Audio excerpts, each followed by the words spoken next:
now?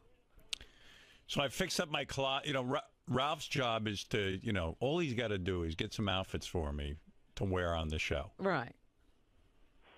So he comes once a week to my apartment to set up the closet and get everything ready for the week's worth of shows.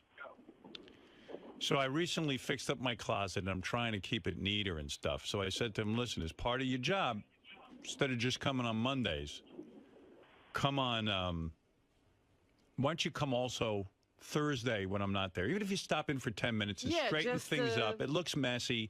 Just straighten things up and just make it look good. So you've increased his duties by 10 minutes. Yeah. So I didn't think it was anything. He goes, anything you want, you know, I'll take it. So he shows up yesterday because I had to do something with him. And I see he's out of sorts. And finally he says, he goes, I don't understand why you need me here another day. I can get all my work done in one day. You know, if he claims, you know, you go shop. I said, well, on your shopping days, when you're in Manhattan, stop in and straighten things up. Just look things up. Things look messy. Mm-hmm. I don't understand what you're talking about. This doesn't need to be done. He's fighting me on a tooth and nail. He tells me to ask him for whatever I need. Let me know what you need, and then when you tell him, he can't do it. Yeah, I don't know what he does all week. He you know, as far as I know, I don't know what he does. He shot, but I don't sit and monitor his time. Nothing. I tell him I need a pair of pants or something. That's it. Well, this has thrown him into a tizzy. So we had a long. So I still can't get him to come the extra day. How long has this been going on? Well, this just recently started. I tried round one with him, but he's putting up a struggle like a tiger trapped in a cage. And I'm like, just come by when I'm not there. I don't want to see him. Right. You don't I'm gone need to all see day. Just go in, look around. If things look messy, straighten them up and then leave. If everything's fine, just leave. Do you have a cleaning woman or person? I do.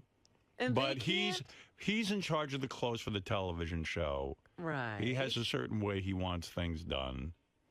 And, you know. That nobody will know that system but him? Well, he seems to know where everything goes. And if I have somebody else put it away, then he doesn't know. He needs to know where things are for the TV show and all of this. So I said to him, stop by for 10 minutes and make sure it's all the way it should be. But he couldn't teach this to anybody. I don't know. If he has a place for things, they could know. Who knows? How to return them. Who knows? All right. So what if he stops by for 10 minutes? Okay, I'm just saying, you know, if he did that with somebody, maybe he wouldn't have to. But why can't he do it? I don't know why That's his gig. That's what his whole job for me. And he makes a pretty good salary. Is these clothes. So just go by and fix them up. Not a hard request. No. It's not like a real burden to come into the city. Oh, my God. But I don't understand. I'll get that. I'll come a couple hours earlier and I'll do this. I said, no, you can't do it in the same day. During the week, things get messy. Can't you just put it on a hook and I'll come in and it'll do I said, look, you asked me what I needed. I need this. What am I doing? Then forget it. Don't do it. Don't do your job. This is what I need. If you can't do it, I'll go hire 50 other people to do it. I don't understand.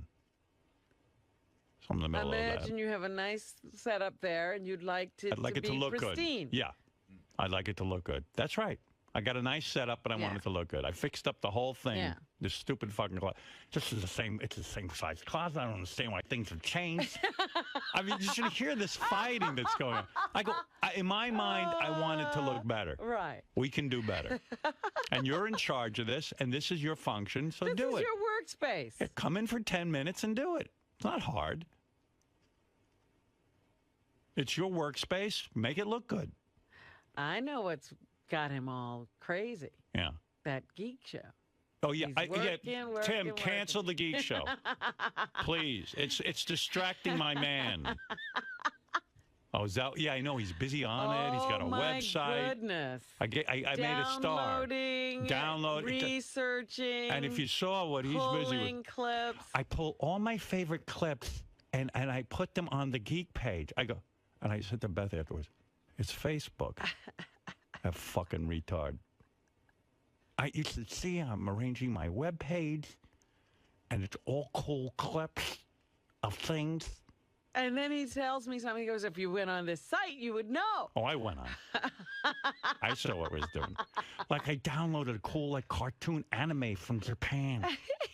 I was like, what? Anime from Japan? Did you create the anime? No. It's just a link. Yeah. It's all my favorite links. He just wants you to see what he's watching. Like I put up a cool trailer to the new Star Trek. A Geek Time. I go, yeah. And then what? Oh, people see it. Is it up?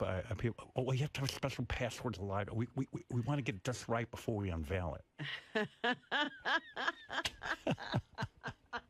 I said, well, it's like Facebook. You link to your favorite things. No. This is a web page. It's different. So when I'm involved, I say, well, I need you to come to my apartment for 10 minutes and straighten up and make my closet look nice. Because that's how you make money. He's busy. With Geek Time. Yeah.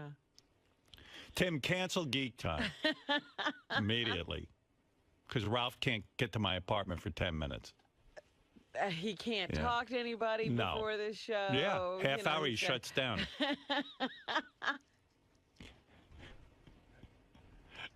It's unbelievable.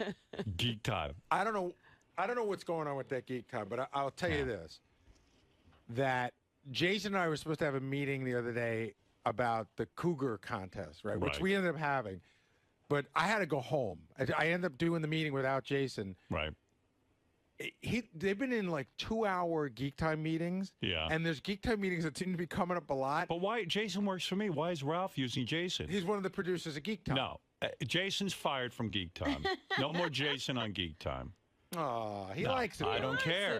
But if it's taking away 1 second of my time, what do I care? Well, I guess it's programming for the channel. I don't care. The channels have to hire new people for the other shows. And what is it? Ralph's so busy he can't produce that show? I heard he's very particular. Yeah, well, okay. I'm arranging the new Geek. I have a new Geek show. Here it is. It's fired. Jason's fired. Ralph's fired. John Hein, he's fired. John should concentrate on his show. Ralph should concentrate on my closet, and Jason should concentrate on this show. Now all the problems are solved. Now everyone's free to do their job. No more Geek Time. Boo-hoo. The website is very important. This is the website that he's creating? Yes. But it hasn't been... Because I was at your house with Ralph this summer. Yeah. And we were in the pool, and Ralph had to get out to go do a conference call about the website. That was in June. Oh. Yeah. Yeah, it's still... I don't know. He's perfecting He's working on it. And you know what the website is? He links to things. Yeah, it's like an aggregate of all the cool stuff that he sees. Yeah. He told me, I see cool links to movies. I see cool links from magazines. So I'm going to take all of it, put it in one spot. Right. Who was telling me he comes in with this special computer or something that he has clips or sound effects that he's going to play on the show. He hasn't played one sound effect Right, yet. but he's got it ready to go. Listen, the guy tells me he doesn't have 10 minutes to come to straighten up my closet. He's too busy. He's stressing out. Enough with the Geek Show. Everyone heard it. It's great, but it's time to cancel it. My favorite part of this whole conversation is he'll call the wrap-up show at about 11:30, and he'll go, I just got up. What happened? Yeah. And he wants you to do a complete recap of the show. Don't do a recap. Tell him there's no more Geek Show. Somehow it got canceled. Well, I can't tell you how many times I've heard Gary say to him, I can't do a complete wrap-up of the show for you, Ralph. Get up earlier. Right. He goes, what time did that happen? So he needs to know so I can tell him what time to listen to on the replay. Right. Close down the website, everything. It's all done. It's over. The party's over. I need someone... Don't tell me when I need someone to come straighten up my closet. I'm busy. I don't understand. I said, I think I made it pretty clear. Come in, straighten up, and then go home. Yeah, I think, quite frankly, that the Geek Time thing has put too much stress on him. Yeah, he's too busy. He's worried about it every second. He's building an empire there. Well, maybe one day I'll sell the Geek Time website like John Hein did. He's building an empire. Yeah, an empire. Not on my tuchus. Oh, we had a terrible tragedy. I want to take everyone, make them aware of. In our group? There was supposed to be a big queef-off today. Eve the Queefer versus Alyssa the Queefer. Alyssa the Queefer sent us a letter saying that she's going to be the new champion, and Eve, of course, said no way. She was challenging the current holder of the title. Yeah, and unfortunately, this Alyssa, who wrote us the email, she has to be recognized. I'm the greatest queefer. Did she choke? She choked and didn't show up. So Eve is here, and I don't want to leave Eve hanging. So, Howard, in all fairness, she didn't choke. She sent us a note. And she said she couldn't come because she got her period. Yeah, well, gee, sorry. Well, when did she send the note? About 2 o'clock in the morning. Yeah. Well, that's called choking. At 2 o'clock in the morning, I can't do it. And then now Eve came all the way in. Yeah.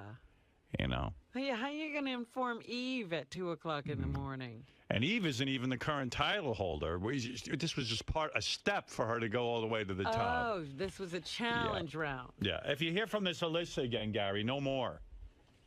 You don't want a queef off? Well, I'll have a queef off, but not with Alyssa. She can't cancel. You get your period. You know what? It's called suck it up and get in here and let's queef. I think we have had queefers in here before, or competing before. Yeah, I've seen strings hanging out. During that time. Sure. In fact, if anything, it adds to the performance. I can't perform. Listen, you got to perform. Guy from Train was in here the other day. He had a cold. He sang. She was knocked out of commission, Howard. Anyway, I do want to bring in Eve, who has been delightful, and she was, you know, she came all the way in. Maybe she'll honor us with a little toot. Yeah, maybe she'll just. Yeah, I always love a good queef. Let's say hi to Eve and see how she's been. Do something solo. Hey! So pretty. Such a pretty girl, too. You know, I mean, why not? Hey, Eve. You're such a pro. You always show up. You know what you have to do. This Alyssa, who was going to challenge you, didn't even show up because she had her period. You would have been here if you had your period, right? Oh, absolutely. Yeah, I mean, do you believe this or what? I can't believe it. I'm shocked. Yeah, it's a little shocking. It's okay. I'm here. Yeah, I said, know. No matter what, I'm going to have a good time. Yeah. Well, we were going to have you in a contest, but unfortunately, this kind of thing does happen once in a while. How you been? Have you been queefing anywhere? I was just doing it in the green room. I just did a practice. I just like, how's it sound? How'd it go? Really good. You on your period? No. No. No. You married? No. Still single? No kidding. Boyfriend? Yep. 12 years. You been queefing for him still? He's pretty, you know, he's jaded by it. It's lost its It's magic. Yes, yes. You know, I've always imagined going out with a queefer that you'd be wilder than most girls. Like, you know, you're up for anything. Am I right? You know, here and there. Are you conservative sexually? I wouldn't say conservative. I'd say, you know, like, are you into... amongst societal norms, I would say that I'm an average female. Do you do anal? No. That's interesting. See, I think a girl who would queef would do anal. No, I have nothing against anal. You know what I mean? I think, you know, that's part of human sexuality. If you want to explore that, go down that path, that's great. But I just think it would be, actually, I know it would be really painful. So I won't get into that. Right. And, but you'll give oral to a guy. You do all different positions. You're not into any kind of weird hair pulling or choking or anything like that? No, no. Not at all. Isn't that funny? I would have figured you're wild. Figure a queefer has no line. Yeah. What about lesbianism? You ever get into that? No, not no, really. See, look at that. So, in other words, you don't have really loose pretty morals. Conventional. Yeah. Would you do Tiger Woods? Oh, Would you have sex with him? not to be on TV or anything. No, you know, no. I mean, if it was just a normal, everyday thing, but it wouldn't be like You wouldn't fucking. You know what I mean? Like these girls are doing. All right. Well, you wouldn't be in the tabloids saying this is how it was. Oh, absolutely not. All right. I think what we're saying here is I keep my secrets. You know what I'm saying? Anything anybody tells me goes to the grave with me. I don't rat anybody out. I think what we're saying here is that people perceive that someone who queefs as a wild woman. And you could see. I am wild. You know, I've been doing this since I was 12. You know, I learned how to do this. How did you learn? Refresh everyone's memory. I know you've told the story before. How did you learn how to queef? I was at a good friend's house. I was in 7th grade. Yes. Junior high school, and I thought you started much younger.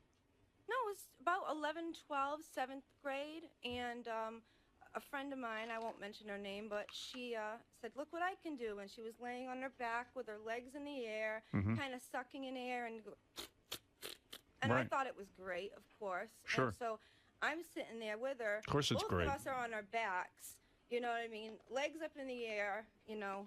Trying to do this, yeah. And so I caught on. And When you say caught on, instantly you were able to do it. Well, it took a few, as I recall, it took a few tries. Did you ever try this, Robin, as a young girl? No, I was just saying, nobody ever showed me they could queef and taught me how. No. I still cannot. Unfortunate. I can teach you. No, we share a birthday, you think anyone can queef, huh? I think if you How do you put do your it? mind to it, you know what? I still to this When day. you suck in air with your vagina, like, what does that mean? I don't know. I don't It's know how crazy. I can do it. I kind of contract my stomach muscles and kind of go and breathe in, and I can like take my vaginal muscles and like contract and then relax them. You see, you think it's easy to learn. It's not. I guarantee if you work with Robin for years, she might not be able to do it. I'm not kidding. It sounds like a lot of different moving parts. She's Yeah. a Leo. I think she can do it. You got it down in that one session with your girlfriend in 7th grade. Yeah. Wow. Yeah. Maybe you have It's to all start about, early. You know, it's all about muscle control. Training the muscles. Yes, it's all about, you know, some people have a misconception that if you can queef or you're a queefer that Get closer to them, Mike. Oh, I'm sorry. I don't want to miss this. A lot of people have a misconception that if you can queef or you have queefed or you queef during sex that you actually are very loose. But it's, you know, I mean, accidental queefs probably happen, but not to me because I know how to control my muscles. Did you quickly surpass your friend's abilities? Did you become... Oh, yes. You did. You were much better You became at it. the champion. Yeah, because I ran around and told everybody I could do it, and I did it for, you know, parties. Was she freaked out that suddenly you were getting all this attention? That No, she wasn't. She was freaked out at happy all. being your mentor, like almost like a Jedi master. Like, I taught her and she's even surpassed me. Yes. And soon you began to get all the attention. You would go to parties and queef. Yeah, for little kids and little kid parties and stuff like that. I'd be like, "Look what I can do," you know, and it was pretty funny. Did there come a time where you tried to mentor some people and get them into queefing? Did you ever try to teach other girls? Yes. You did. I've been trying on my cousin for years, but she's brutal. She won't give in. So you shared, and you didn't get selfish about it. You never managed not to at teach all. I anybody. didn't try to, you know, basically bottle up my queefs and not share with anybody. You know what I mean? And you'll teach anyone who wants to learn. Of course I will. Yeah. All right, that's I'm not nice. trying to take my secret to the grave or anything. Good for you. But have you successfully taught? Actually, I think there was a couple people that got a little out of what I was teaching them. Wow. But I don't think they were able to Is it have true? as much control as I do. Is it true you're able to inhale a cigarette through your vagina and blow out with the? I did that one or two times in my life, and it actually worked. But it was so many years ago, I don't know if I could do it again. What did you do But exactly? I got ready for a queef and just put a cigarette kind of close to it. Yes. You know what I mean? And when I let go of the queef, a little bit of smoke came out. So Isn't that fabulous? I think that I actually sucked in a little bit of smoke. So I'll be the first girl. Thank you. Thank you. All To right. queef smoke. Yes, queefing smoke, and they'll be like, "You have emphysema of the pussy." Well, let's hope not. God forbid. Just that, like, you know, twice. Well, you know, do you think there's a different shape to your vagina? Because maybe it has to do with the shape or the... I don't think so. Nothing. but, It's you know. very normal. Have you ever But asked you a doctor? never have had any pictures taken or... Right. You've No, never I looked haven't at the been, anatomy. I haven't been molded or studied. Yeah. Right. Yeah, no. Have you ever talked to a doctor that you have this ability and discussed it with a doctor, or you don't? No. No. It'd be All right. funny if I did, though. Sure. Tape that. I I will. I'd love to hear that. Are you going to queef for us today? Do a little something. I mean, we got anything special you can do? Yeah, she came in to queef. Right. Yeah, I mean, I would love to, you know, and I would love to even give you a prize for some queefing because you came all the way down of you, here. Howard. Thank you so much. There's the mic. What position do you get into? I forget. I can do it. Oh, sorry, guys. Right. I can do it in any position, really. Laying down, squatting. What would you be most comfortable in? Let me think. Think it through. How do you feel today? Get the mic. Okay, I'm going to just do a little squat. All right. I'm going to pop a squat. All right. Something's about to happen. Ooh. Oh, my God, that's awesome. I got to ask you. Deal with it. Oh. You love it. It sounds so much like a fart. It sounds really wet, and I promise you that it's not wet at all. You're not Really? wet? No, I'm really Even not. standing there well? Well, I think I'm getting there. A little smelly. Oh. Do they smell? They don't smell, do they? No, Will? they don't. Little It's chowder just in air. Thank you. There's air in, air out, so no, they don't. All right, go ahead. You love it. I love it. I know you do. It's great. Thank you. I imagine when you're doing it, your bowels are not involved at all, right? You never No. actually shit your pants or anything. Absolutely not, no. And the noise itself, if a woman had a smelly vagina, you would probably smell it. I would think so with passing this much air out of it. Yes. You know what I mean? That you would catch something. I wouldn't really know, though. Right. Now, you don't take your pants off when you do it, right? You do it right through the dress. Right through the dress. Doesn't impede the sound at all. No, not maybe a smidge, but not really. No. All right. I mean, Give us one big one. okay. Go ahead. Lovely girl. Oop.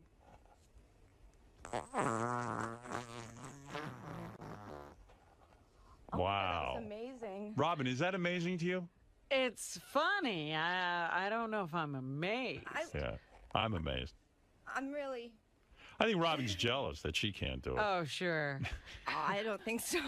But, You know, you're terrific. oh, thank you so much, Howard. One That's big blast, wonderful. and then I'm going to tell you a prize I'm going to give you just for Poor coming Will. all the way Oh, down man. here. Thank you so much, Howard. That's All right. wonderful of you. Okay. Right. Are we ready, Will? Okay, Will's ready.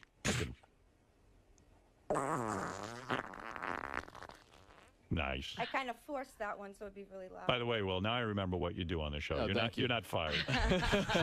We couldn't find anyone else to do this. I'm pretty sure. By the way, Abby's on the phone, who is the current holder Yes, of the she is. queefing contest. Yes. Hi, Abby. What's up? Hey, Howard. Hi. Just wanted to know why there's a queefing contest going on without the queen there. Well, quite simply because no one's going to get to the queen until they go through preliminaries. Well, the queen is ready. I just got my boobs done. Really? She's ready. Oh, yeah. I'm like... No, well, what it was is I just not going to put somebody through if she had done... This was going to be a qualifying round. This is qualifier. Oh, okay. Yeah, I mean, you know that. I'm not going to just bring somebody in. It's just like in boxing. You don't get right to the champ. Right. You got to prove your worth. Yeah, I just wanted to make sure. No problem, Abby. Thank you. All right. Thanks, Howard. I can't even believe that, quite frankly, that Eve was beaten by Abby. I mean, listen to the quality of these queefs. Well, Abby's she's super talented. Yeah. She has a machine gun between her legs for speed. Yeah. You know, I'm not built for speed. I'm No. built for quality. You have better quality. Listen to, well, give her one more. Listen to the quality of these. You'd almost think it was gas being passed. Yeah, they're very loud and long, but I can't, stutter them. You're not rapid. No, I can't do rapid fire. Have you been practicing? Oh, there we go. Listen to that. Wait. What would winning the title mean to you? If you could win the title, what would that mean to you? Oh, I would love it. I mean, it'd be my greatest honor as a queefer in life to hold the Howard Stern queefing title. But I do bow down to the queen. She is a wonderful queefer and a lovely girl. So. All right. Now, fair have enough. you practiced to try to get faster, or is that just not possible? It's not in the cards, I don't think, for the way that I work my muscles. Let me hear you go fast. Try it. Give me your best fast. Give me 10-second rapid fire. If you can. Come on, let me see. I suck so much air and it's so hard to push it all out. All right, and go ahead. stutter it, but.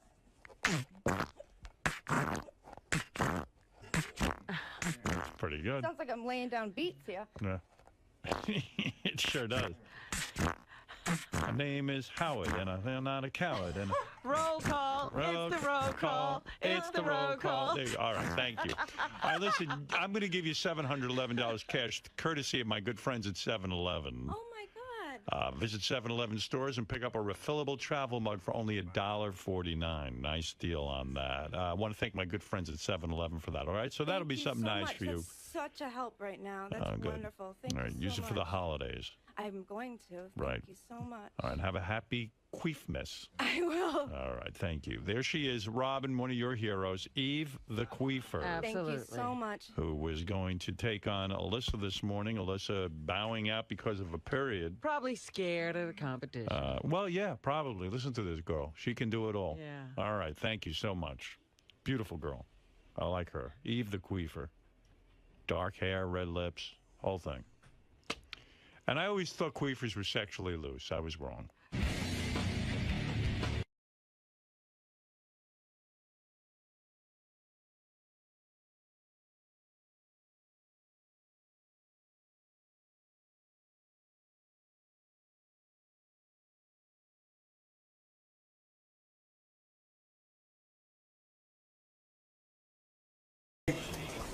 I don't understand Adam Sandler. Like, I see no difference in those movies. Yeah, well, I mean, to me. But it sounds like that's a personal taste thing almost, you know? No, I'm saying... well, I'm just saying that I don't think that that's far off. Yo, what's up, you guys? This is 𝗦𝗵cie𝘄, and I'm here on the Howard Stern Show, beautiful New York City. Howard's an old friend, known him for, I don't know, probably 20 years or so. And I'm here this time around promoting my new Showtime special that just premiered. It's playing the whole month, and it's called Vegas is My Oyster. And it's got Howard Stern's favorite friend, Andy Dix, on it. And Semi-Precious Weapons, Brie Olson, Amber Lancaster, and a great cast. It's like an old variety show. So I'm promoting that. Also looking for an assistant. Will work for Poly.com, which is my website where I'm kind of right now looking for a personal assistant. Figured I'd go on the internet and get a bunch of freaks to see, you know, if they wanted to, you know, work for me. And see what happens. See what happens, yeah. Now, you know Howard's going to promote your project, but he's going to want to get into the personal side of things. That's why I'm here, Do you cringe at all when that comes up? After the last appearance, it was, I just felt good, you know what I mean? It was like almost like, it was almost like you know, what's the word? Like I don't know. Cleansing. Yeah, it was like I was on stage doing stand-up in like a small bar, you know what I mean? And it was, I was able to kind of like get out a lot of stuff that had been kind of built up, you know, for all the years for me and my family and stuff. So, but this time around, it's a different story. Things are a lot better, so. I think Andy Dick's going to take most of the heat this time. Great. Good luck today, Paul. All right, guys. Thanks. Bye. 𝗦𝗫𝘄 is here, stopping by to say hi. Paulie just put out a project called Vegas is My Oyster. It's a it's going to be on Showtime all month long. Paulie, always an interesting guy, hanging out here and there. He's Mr. Hollywood, if you ask me. He knows what's going on. Hey, Paulie. Hello. Yeah. Hi. I was reading in the notes, Paulie. Hey, how you doing? What's up? Good to see you. Nice to see you. Yeah. Hey, Paulie, what was this about? You were trying to get booked on the Chelsea Handler show. She wants nothing to do with you, and it was bothering you. Well, yeah, it was. Well, first of all, I knew I was coming to New York to hang out with you. Right. You know, to you know, be on the show. So, the thing that I know. What, are you out of breath? Yeah, no, what's going on? I'm just trying to say this in a proper way. Don't even be proper. Well, no, but I'm trying to keep it real, you know. So okay. I'm trying to. I knew I was coming here, and I said to myself, I said, maybe Howard can help me figure this out. Go ahead. Because, you know, you come from a place of truth. I mean, you always kind of fucking just go right to it. Okay. So the backstory is basically about 5 years ago when I was promoting a sketch comedy film called Natural Born Comics. my publicist from Rogers and Cowan called over to her and just said, hey, like, we really like to do the show. Paul's a huge fan of yours. Right. Which I am. I think she's awesome. I think her show's cool. I think she's cool. I noticed there's a lot of Comedy Store comedians on there, so I felt it would be kind of an incestual, fun kind of, hey, you got the Comedy Store comics, blah, blah, blah. And she passed. Okay. And I was cool with that. I was like, okay, no problem, blah, blah, blah. She's not feeling the Paulie thing. Yeah, she, you know. She wasn't feeling with it. So then I said, well, cool, let's just find out why so I know, like, you know, maybe I can improve. Yeah, maybe I can maybe I can, like, change some of the wheezes up or something. Right. You know, you know.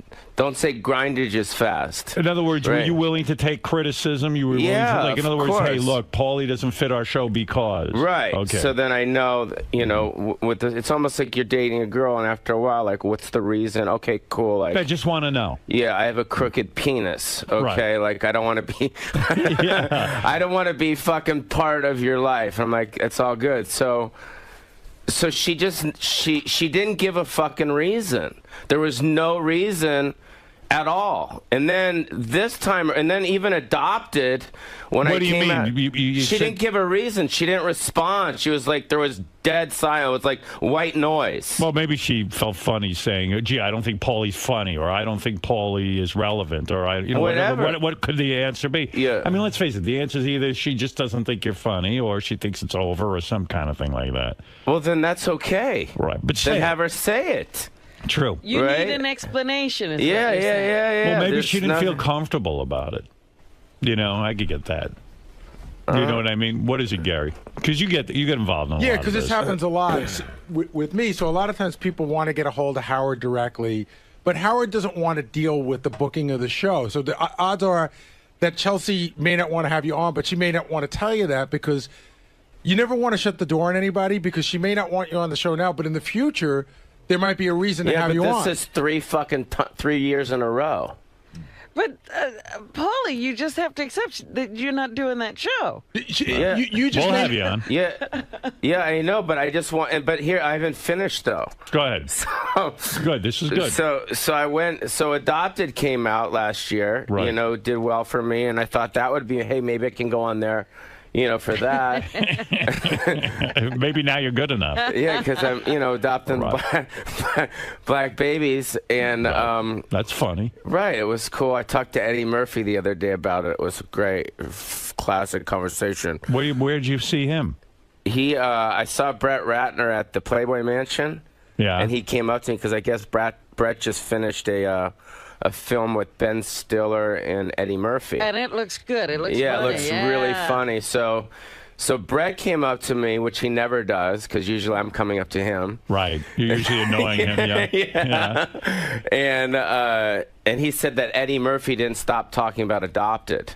Really? Yeah, he just loved Adopted. Oh, so you didn't get to hear that from Eddie himself? No. So he told me to call Eddie, so I talked to Eddie on the phone. Oh, no kidding? Yeah, I talked to him. It was pretty funny because I was in... you called Eddie to get compliments on Adopted? Well, he wanted to talk to me. And so when you called him, how long are you on the phone with Eddie for? For 15 minutes. But it was the best. I was in a fucking parking lot at Office Depot in, like, fucking Charlotte, North Carolina. It was great. I just bought like my folder for the next year for. That's a big deal. Folder. Eddie Murphy saying something you did was funny is really a big deal, right? Yeah, it was huge for me. And so because obviously it's Eddie Murphy. I love Eddie Murphy. And now, if Eddie Murphy likes me, why the fuck doesn't Chelsea Handler like me? Right, you think they go hand in hand. What the fuck? Did you say to Eddie, why don't you call Chelsea Handler? Let me finish with this fucking thing. All right, go ahead. Okay? Yeah. So I'm, you know what I mean? So they just don't tell me a reason. And I don't think it's like, because for Letterman, like, we'll reach out to Letterman, but he says, we love Paulie. Right. We want to have him on, but this particular project doesn't work. Regis and Kelly, same thing. Right. You know, I'm friends with the booker over there. They're like, we love you over here, but we can't promote Vegas as my fucking oyster. Right. You know, or adopting black babies. It doesn't work for them.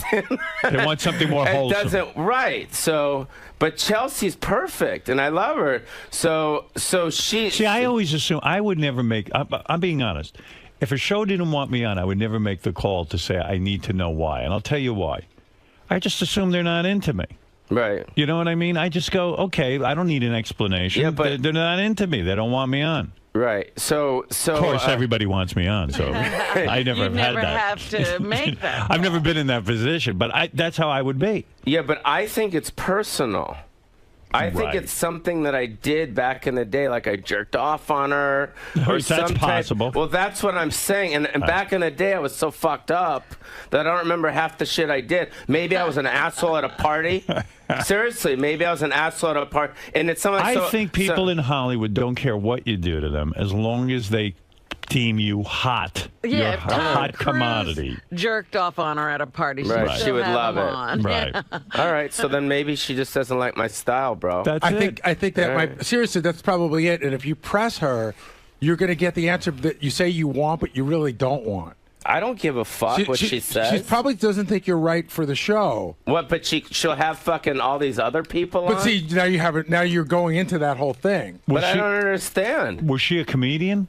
Yeah, she's a comedian. So did you treat her badly at the comedy store? I don't know. That's what I'm club? trying. That's all I'm trying to figure out. Maybe, or if she says she doesn't like me, that's cool too. Right. But she doesn't want to say that because you never know when she might need to have you on if something changes in your life. And plus, she doesn't want you walking around going, "You know what? Chelsea Handler hates me." I don't give a fuck. I'm cool. A lot of people. But hate she me. does't want that. That's what I'm thinking. I'm trying to help you here, man. Anyways, I wrote her assistant a personal email. You're not giving up. I wrote her a really nice email. Hey, I reached out. I would just like to have a conversation with her. You know, it's all good. Like she doesn't. And no response. Paulie, who in their right mind? Nobody's even responding. But Paulie, who in their right mind would want to get on the phone with you and explain to you why you're not right for the show? I wouldn't want to do that. No. It's not about the show. It's about my personal situation with her. If I did something to her personally. Why do you think it's personal? I don't know. It probably isn't. It probably is just, hey, she's not feeling it. Well, then that's cool, too. You know, she probably just like, hey, okay, Paulie's not on my radar. Right. But every single other person that doesn't want me on their show, they tell you why. Tell me the reason. They're bullshit artists, too. What reasons have you gotten? Yeah, he told you. He gets like, oh, that project's not right. Yeah, if I do a series, then, or I do something like I'm doing something with CMT like in a couple months, a film. It's more family-oriented. What's it like doing films now? Because, I just was saying before you came in here, I was talking to Gary and Will and stuff, and we were just having a conversation. I said, I love Paulie's old movies. I loved the movie Son-in-Law. Mm-hmm. I thought it was a terrific movie. I still watch it. Whenever it's on, I watch it. You know what I mean? I'm going around the dot. The one where he was on Jury Duty. Jury Duty. Love Jury Duty. Jury Duty's funny. Stanley Tucci was fantastic in that. Not every movie was, the greatest movie. I had my favorite Pauly Shore movies, but there were 2 or 3 in there out of like maybe 6 that I can think of that I thought were home runs. So what the fuck happened? I mean, you're still working, you're doing your thing and all that. Maybe I jerked off on people's feet and I didn't know about it. No, but I didn't know. Seriously, I just think at the end of the day, it's the box office. I think that the bottom line is... Did the box office... Did the fans leave? No, the box office went down. I think that's just like you said earlier. What was your first movie, your first big movie? It was Encino Man. But Encino Man happened... after the Pauly Shore show on MTV. During that time, yeah. And you got discovered on MTV how? How did you end up on MTV in the first place? I did. That was your big break. Yeah, it was spring break, and it was our friend Joel Gallen. Yeah, Joel. Joel Gallen was producing and directing a special called 5 Funny Guys. Yeah. And I wasn't one of them. You weren't the funny guy. So wait a second. No, I was hosting it. Right. Yeah, I was How did you get hosting discovered for that? Did you try out? No, I'll tell you about it. There was a lady named Drew Wilson. At MTV. Who was the head of talent at MTV. And my manager at the time, a guy named Terry Danizer, brought Drew into the Comedy Store, and she saw me perform. You were doing a stand-up. Yeah, and she saw me perform, and she said he's really funny. And then they had brought me down to Spring Break MTV. It was back in the late 80s, early 90s, and it didn't go so hot.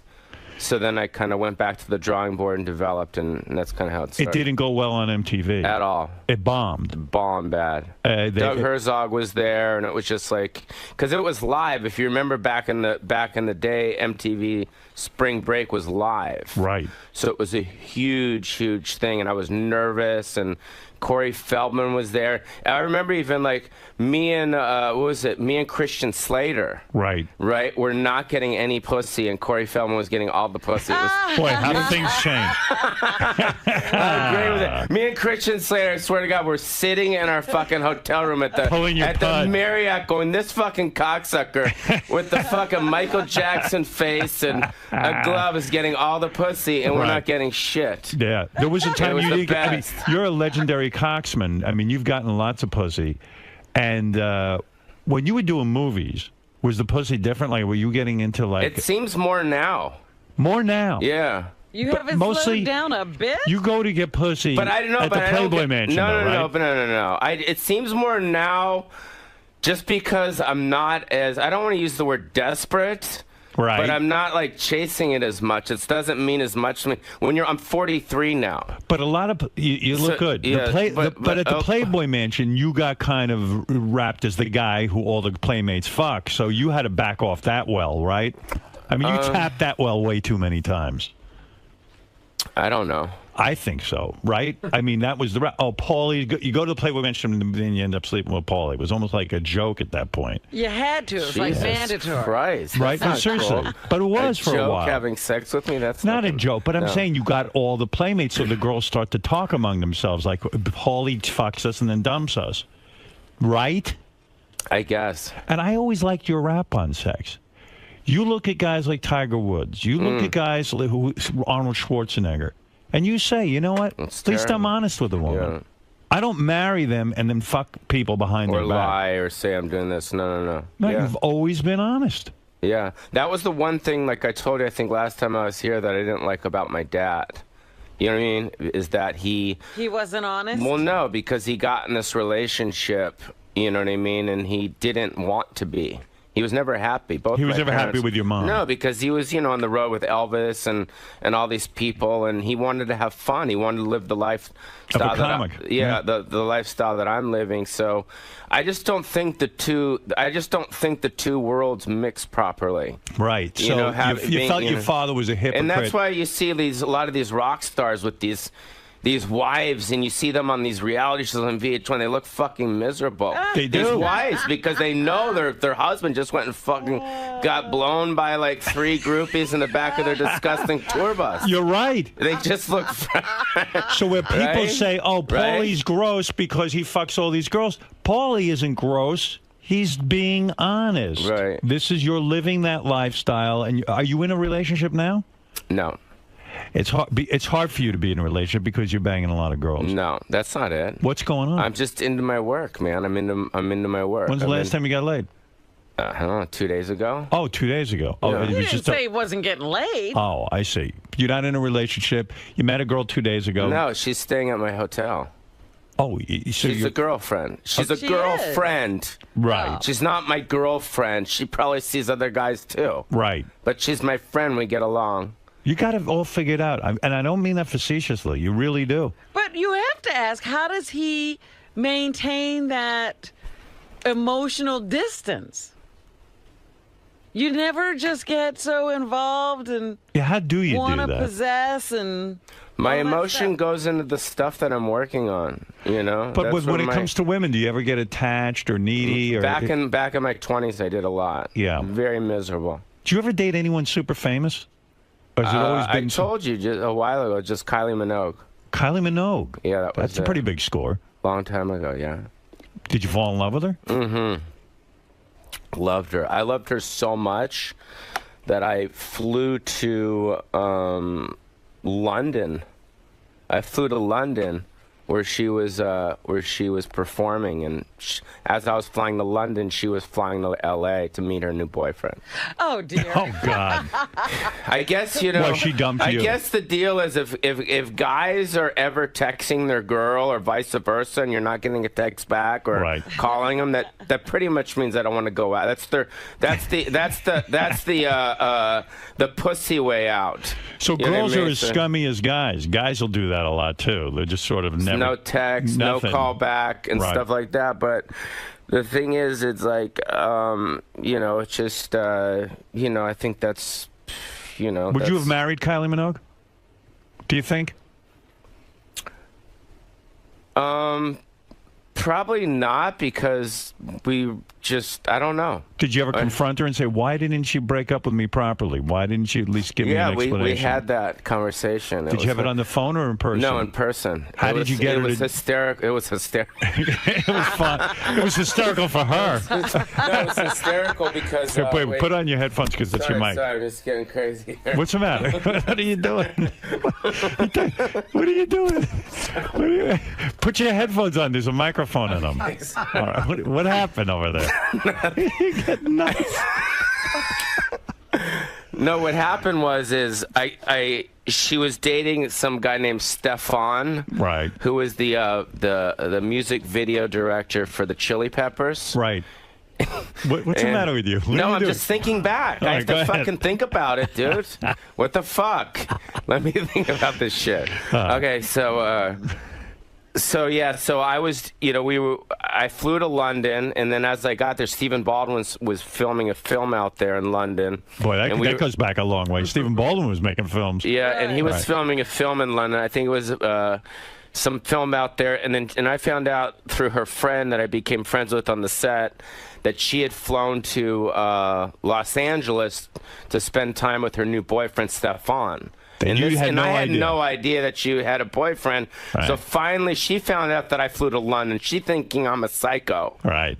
All I want to do is say, yo, tell me what the fuck's going on. Are we going out or not? Yeah, it's cool. You know what I mean? It's all good. So then finally, she hit me back, and she said she's in L.A. and she's nervous. I'm going to do something. And how many times have you made love to her? I mean, a lot. A lot? Yeah. All of a sudden she's for nervous? 6 months, yeah. Wow. And then, and she was staying at the Chateau Marmont, and she says, just pick me up, and we'll go have lunch, and we can talk about it. Yeah, because she wanted to be in public with you, so you couldn't beat her up. Kill her. Yeah, exactly. So we went to the Kings Road Cafe on Beverly, and and I was crying, man. You know what I mean? Yeah, I was crying. You always demand a reason from Chelsea Handler, from this chick, Kylie Minogue. You need your reason. I need my fucking reason. You need closure. Yeah. All right, go ahead. So I'm fucking crying, and she's just staring at me like she's in shock. Yo, she's in fucking shock. Dude, just looking at me like, oh, you mess. Oh. How did I go out with you? Yeah, right. So she's crying, and I'm crying, and and then what did she say? She just said, and look. she's just saying, look, I have a new boyfriend. I'm very happy. Stefan, I'm the fucking video director guy. Boy, that hurts, doesn't it? It's like they put a knife in and he was doing some good videos back then, too. The Chili Peppers, what are you kidding me? He was a cool guy. I mean, you should probably put some of his videos up right now on your show. I mean, he did the one where they're in the desert. How long ago was this? This was in the late 90s. Wow. Yeah. So, Kylie Minogue was hot. Yeah. Was she great in bed? So that was it. So then basically I dropped her off and I had let go and everything was cool. Was she great in bed? Was that it too? She was awesome. She seems like a freak. But we forget about her in bed because it's not about her in bed. Her as a person was awesome. No kidding. It was one of the first times that I actually dated a girl. When she spoke, I actually listened to what she said. Seriously. That's amazing. Because she is so fucking awesome. Everything about her. And I didn't know who she was, which was cool. And she didn't know who I was. She was in Biodome. Oh. Yeah. Well, what do you mean she didn't know? You were the star of the movie. Yeah, but she didn't really know who I was. She's from England and Australia and all that She knows shit. you're in movies. She knows you're the star of a movie. Yeah, but she wasn't familiar with your favorite film. Right. Yeah. That's right. But she was that special someone who you could really connect with. She was awesome. I saw her in Vegas loved at her. a concert just recently. And she's got some following, Kylie Minogue. Yeah, she's great. She's great, and I love her, and I miss her. And I saw her, I think, a while ago. I think it was in the early millennium time where we were doing TRL or some shit. Right. And I saw her there, and it was cool. She was cool. She's awesome. So take me back to your career. You're on MTV. The first time you go on, you bomb. You sucked. Mm-hmm. It didn't work out. Doug Herzog, the head of MTV, sees you and goes, "This guy's fucking bullshit. We don't like him. We get rid of him." Yeah, so it meant I wasn't ready. How'd you get back? So then on I just MTV? went back to the drawing board and started developing my stand-up. Right. Like for about a year, and then I fucking just You worked came up. hard. You went to the clubs. I worked really hard. Right. Yeah, I worked hard. Came up with some great, I had a thing where, hey, you better get into me. I'm the future of America. What's going to be in 10 years Spanish? You take your driving test in Spanish, English, or dude. Right. Instead of develop the true, whole false, character. totally not even. Hey, and I just did a whole thing. I developed it. And then a manager guy named Rick Messina, who I think is the manager of Tim Allen and Drew Carey was doing a show at the Laugh Factory called Comic Strip Live. Yeah. And John Mulrooney, remember John Mulrooney? Yes. Yeah, John Mulrooney was the host. And then I went on Comic Strip Live. It was on Fox. Right. And I fucking killed. So they saw that at MTV. And we took that tape and we sent that to MTV. They said he's ready now. So then I went back, and then the first thing that I ever did on MTV, remember Randy the Redwoods? Yes. Yeah. I did a thing similar to that, which was called, it was like these little vignettes. I remember. Yeah, and they were called, it said totally MTV at the end. And it was basically me with a gangster, me with the football players, me with the real estate agent. And it caught on. Yeah, and it caught on. It was these little, 30-second vignettes, and it was so fucking funny, dude, because I remember I was doing... I was performing down in Tampa, Florida, with Jonathan Katz. Remember Jonathan Katz? Yeah. Remember him? Yeah. What is this, a test? No. I'm just. I remember all these guys. I mean, come on, man. Right. So I'm down in Tampa and I'm performing down there, and then I don't all even of a sudden remember Jonathan Katz. I just don't want to slow you down. Yeah. So you're performing down there. So I'm performing down there, and all of a sudden I'm sharing a condo with him, with Jonathan Katz. Right. And all of a sudden my videos come on MTV, and I fucking went crazy. I was like, holy shit, this is awesome. Now it's happening. It's all happening. MTV was big. Yeah, and then Jonathan Katz left the condo. He's like, I got to get a new condo, because he didn't know who I was. Right. So how do you get into the movies then? Someone approaches you and says, hey, your characters are really taking off on MTV? It was Peter Paterno. And Peter Paterno, what was the first movie? It was Encino Man. Peter Paterno brought in my Totally Polly tapes to Jeffrey Katzenberg at Disney. I see. Yeah. And then Jeffrey Katzenberg had Encino Man, and then we rewrote Encino Man. Who was the guy? Fraser. Brendan Fraser was the prehistoric dude, right? Yeah. You go on the set there. Is that when things get out of control, when that movie hits? And then that movie made, how much money did that movie make at the time? Do you remember? I don't know, probably like 60, 70 million. 60, 70 million, and that wasn't an expensive movie to make. No. So all of a sudden, now you're a fucking Hollywood commodity. I got, on my deal, I got, I don't want to say I got fucked, but I mean, once Jim Carrey started getting $20 million a movie, I was like, how the fuck am I making da-da-da-da, which wasn't, What were you making? Not a lot. Compared to What'd you get for Encino Man? Not a lot. It was like a 3-picture deal. I signed a 3-picture deal with Disney, and it was Encino Man, and it was just like they bumped up a certain, Did you make $300,000? Yeah, well, more than that. $500,000? Probably around that. And you figured the movie made $70 million. Yeah. Probably more. That was just, know. And there was no back end or But I got anything, $70 million worth of vagina off it. You did, huh? So did all hell break loose? No, it was just, it was, I don't know, it was a good time, you know what I mean? It was. And all of a sudden, it's like, hey, I'm a Hollywood player. Did everyone start sucking your balls? I was young. I was like 24, 25, you know what I mean? So what was the second film? And then it was Son-in-Law. Son-in-Law. And that made a lot of money, didn't it? Yeah, Son-in-Law did well because it kind of took me out of the kind of MTV audience and brought me into more of a mainstream audience. You were a leading man all of a sudden. Yeah, it was. I was very lucky with that one. Who's the chicken son-in-law again? What's her name? Carla Gugino. Did you fuck her in real life? No. That's interesting. Yeah. Why not? She had a boyfriend. Oh. He was on the set. She was a good-looking girl. She's awesome. She was great. You know, it was funny when we were doing that movie, Ashley Judd was almost going to play her role. And what happened?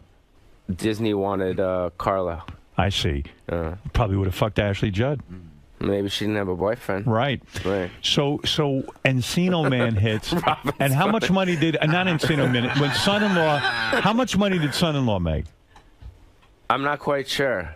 But it was a big hit. It was around that, yeah. Around $70 million. Not that much. It was less than Encino Man. Every movie I did started making less money is what happened. I see. Yeah. Yeah, by the time we got to Biodome, we were done. Finished. Was that the end? That was the end. What about In the Army? That was a good one. That was good, too, but it made like 30 or 40 million. It didn't make as much. So were you in a panic at that point? Did you freak? I didn't know what I was... I'm trying to think, was I free? No, I was, I just like to work, you know what I mean? Right. It wasn't like I was so consumed. The movies you do now, though, is it different, like, in terms of, like, oh, shit, we don't get that French service, we don't get the good meals, we don't get the truck. I mean, now it's probably like making a movie nitty-gritty, you know what I'm saying? Like now he's selling blood. Right, yeah. Are you selling blood to make your movies? Like Robert Rodriguez? I mean, it's a different thing now. I mean, it must have been great when you're doing, I don't know. It was cool because I did a small part in the Nick Swartzen film. Yeah. That comes out, I think, in September. And it was just nice to be back on a set of a really big film. Like right. It's a different vibe, right? All the grips, everyone's like, "We miss you, man." Da da da. Because whether you talk shit about my stuff or not, like you said, like the movies every day play on TV for a reason. Right. I love a lot of those movies. They do well, and and I guess why is Adam Sandler so successful with his? They seem like movies do well. Yeah, but it's the same kind of genre, isn't it? I mean, it's like the goofy guy kind of thing. Like Waterboy and Encino Man don't seem all that different to me. Maybe you should do waterboarding in Encino Man. Maybe that's it. Right? He can waterboard me in Encino. So no more Playboy Mansion for you? I go sometimes. You do? Yeah. Where are you going to get laid? I don't know. The airports. Everywhere you go, you get laid? No, I don't. It's not as much as it was to me. It's not as important. Getting laid isn't as important? No. What happened? I'm just not that interested in it. It's not as much. I think it's what's it called when you get older? My mojito? What's it called? Libido, yeah. I think Mojito. Your mojito. My mojito. No, I just think when you get in your 40s, your interests change. You know what I mean? In the last 3 months, how many different women have you had? Be honest. Sex or? Sex. Just sex? Just sex. Jesus, I don't know. You don't No, not that much. Sex? Shit. I don't know. 3 months? Yeah. What month are we in right now? Right now, it happens to be August. All right? I know that much. I don't know. Maybe like 4? 4. That's a lot of girls. Really? Dude, for a guy who's not that interested, that's a lot of girls. Isn't that a lot of girls for a dude who's not interested? Absolutely. He's not interested, so I only had 4. It's only 4. Used to be like 24. No, that's a lot of girls. You'll never get married, right? He will. No, he won't. I would say never. Never say never. Never say never. You say he will? Yeah. He'll get to be about 60-something.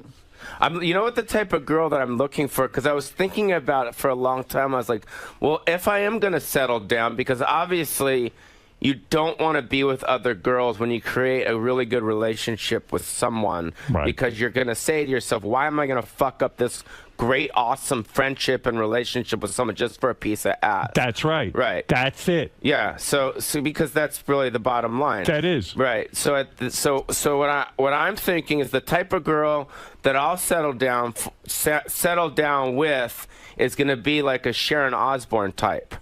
A manager, but isn't that more of like a mother type? Like what's wrong with that? What's wrong with that? You want someone who can manage your career. I want someone to be the yin to my yang. Right. I don't need like a Playboy model, but one of those type of girls. Because those girls are fun. You have a great time with them. You enjoy each other's company, but you kind of keep it, Well, what you're saying is, you're looking. If I'm really going to settle down, the Playboy model is looking at you to take care of her. You're looking for a woman to take care of you, almost like a mother. Right. I see him like Groucho got married when he was 100. All these guys, they're almost decrepit. They can't walk. Then they hook up with a girl. Back in my day, we fucked lots of girls, but now, of course, I'm with my wife.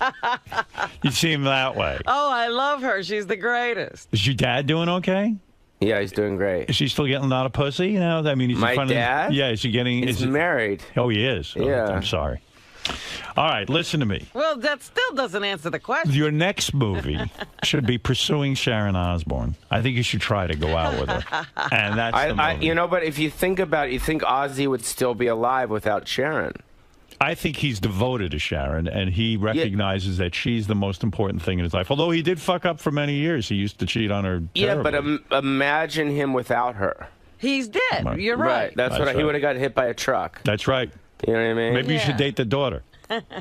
Kelly, yeah. Yeah. 𝗵𝗠lie Shore's special, Vegas is My Oyster, airs all month long on Showtime. Your friend Andy Dick's in there. Yeah, I'm really. Like, what happened to him? Like, I just heard yesterday, and then I'm like, what the fuck's going on with you guys? Me? Well, I'm just listening to this guy do an anti-Semitic rant. That he's talking about us Jews? Yeah, he's talking about a bunch of shit. Yeah. I would cut him out of my special, but it already aired. What can you do? No, I just thought it was a weird place to be coming from. Like, he's trying to attack me, and that's what he's attacking me over. But for what? As if it's, like I've done something terrible and bad.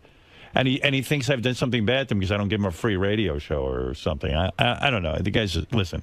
He's obviously a mess. He's funny though. He was funny on the show. Well, that's good. I'm happy he's funny somewhere. Yeah. Well, you figured out how to make him funny. You're the only guy who doesn't have to cut him out of everything. Good for you. You ever bang a porn star? Have I? Yeah. I don't know. Have you? Never. Never? Never. I've never. I'm too paranoid about getting ill. Right. I know that there's a tremendous amount of STDs in that industry. Yeah, that's what I've heard. So, yeah. Didn't you dated that porn star who ended up dying, that girl Savannah, right? You've dated porn stars. Jesus Christ, what the fuck you bringing that up for? I just had therapy for that shit. Were you in therapy? Were you in therapy over that? What? Asking 𝗵𝗠lie if he dated a porn star is like... What? You finished the joke. I'm not good at jokes. No, but I mean... I didn't know that you went into that dark area with the porn stars. We had this conversation. Yeah, but I don't remember. I think we discussed Savannah with him, actually. Oh, we did? Yeah.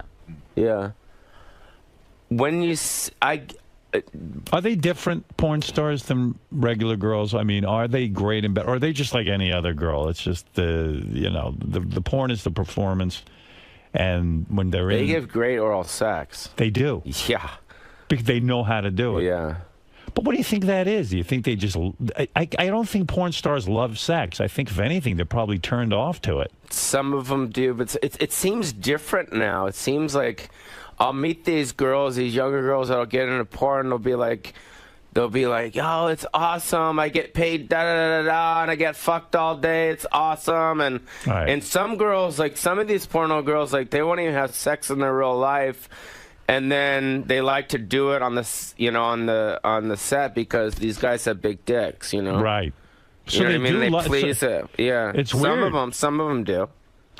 And don't you feel bad fucking them because they're looking at you like, hey, maybe 𝗵𝗠lie will be my boyfriend and he'll be romantically interested in me? I don't think they think that. Why are you sweating so much? Look at your underarms. Are you not using deodorant today?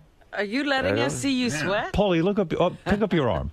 Look what's going on. No, pick up your arm. I'm not picking up my arm. Look at that. Look how wet you are. Shit. What happened to you? Well, I don't know. It's sweaty in here. You're grueling me. Grilling you. Now I know why they won't let you on Chelsea Handler's show. You're sweating too much. So as far as I'm just trying to think. Is it different? Is it? I don't know. No, I was just trying to think if I would be a little bit sad for them, maybe, because they, they're probably looking at you like, oh, wow, maybe this is my chance to be with a guy who has a legitimate career. And meanwhile, you're saying, hey, she's just somebody I'm going to fuck for the night because she's a porn star. No, I think that it's pretty much a mutual, let's have a good time thing type of situation. Yeah, I don't think it's anything else but that. And you've stopped going to the Playboy Mansion that much. I thought you loved the Playboy Mansion. That's your place. I go up there. You are? Yeah, I go up there. But it's not, like I said, I don't know what it is. I guess when you you get in your 40s, things... You've matured. Things that were as interesting to you when you were younger, it's just like partying. It's the same thing. Yeah. Like, I don't go out and party. No, it's not my thing. You just all of a sudden found it not so much fun anymore? No, absolutely not. I like to go to the spa. I like to relax. I go to the gym. Right. I like to have fresh juice, Right. It's just kind of like more... A woman doesn't fit in all the time. The what? It's not like a fever like that you need all the time. It's not as important. It's like your priorities change when you get older. I mean, right? Let's go to Hook Nose Mike. Go ahead, Hook Nose. Hey, good morning, Howard. You Hook Nose Jew bastard. How you doing, brother? Listen, I just wanted to ask Paulie if he ever thanked you for Jillian Grace. Does he know the backstory on how Jillian became a Yeah, we've been over that. You banged it. You remember banging Jillian? Mm-hmm. Yeah. Yeah, she was on our show. That's how she became a Playboy Playmate. Yeah, she's great. How's she doing?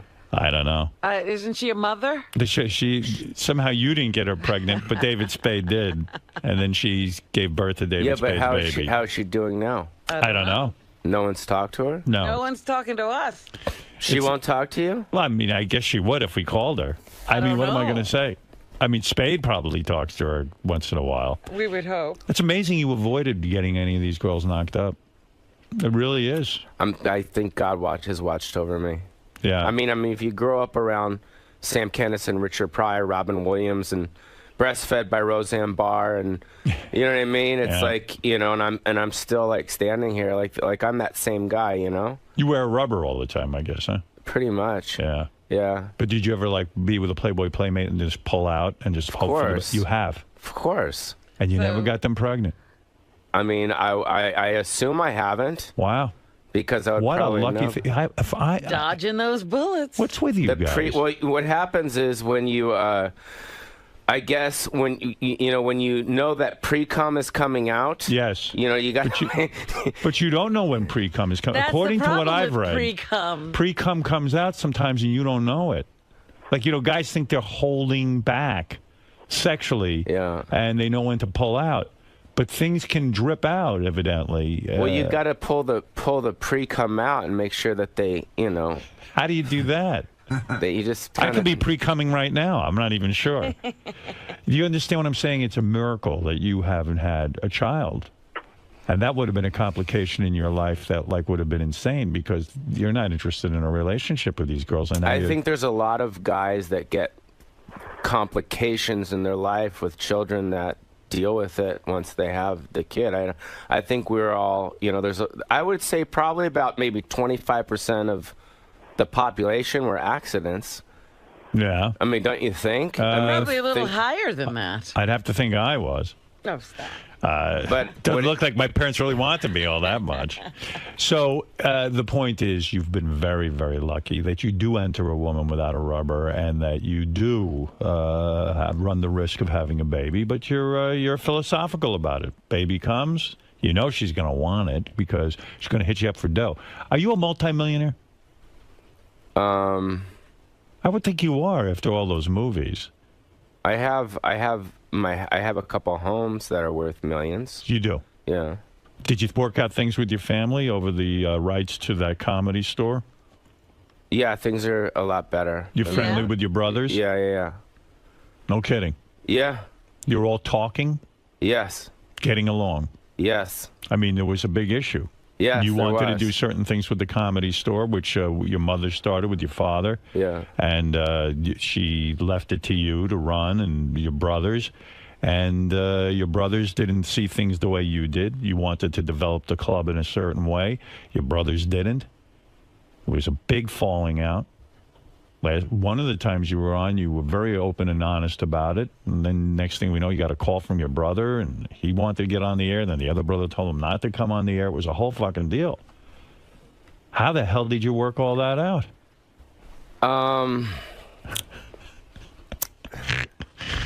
How did you work it out with your brothers about the direction of the Comedy Store? I think we just started talking. You know, I think at the end of the day, I think... Did they acquiesce to your ideas? That was the rub. I don't think it was about the ideas. I think it was about mostly the control. You know what I mean? It wasn't so much about like, oh, this is an idea, that's a bad idea, da da da.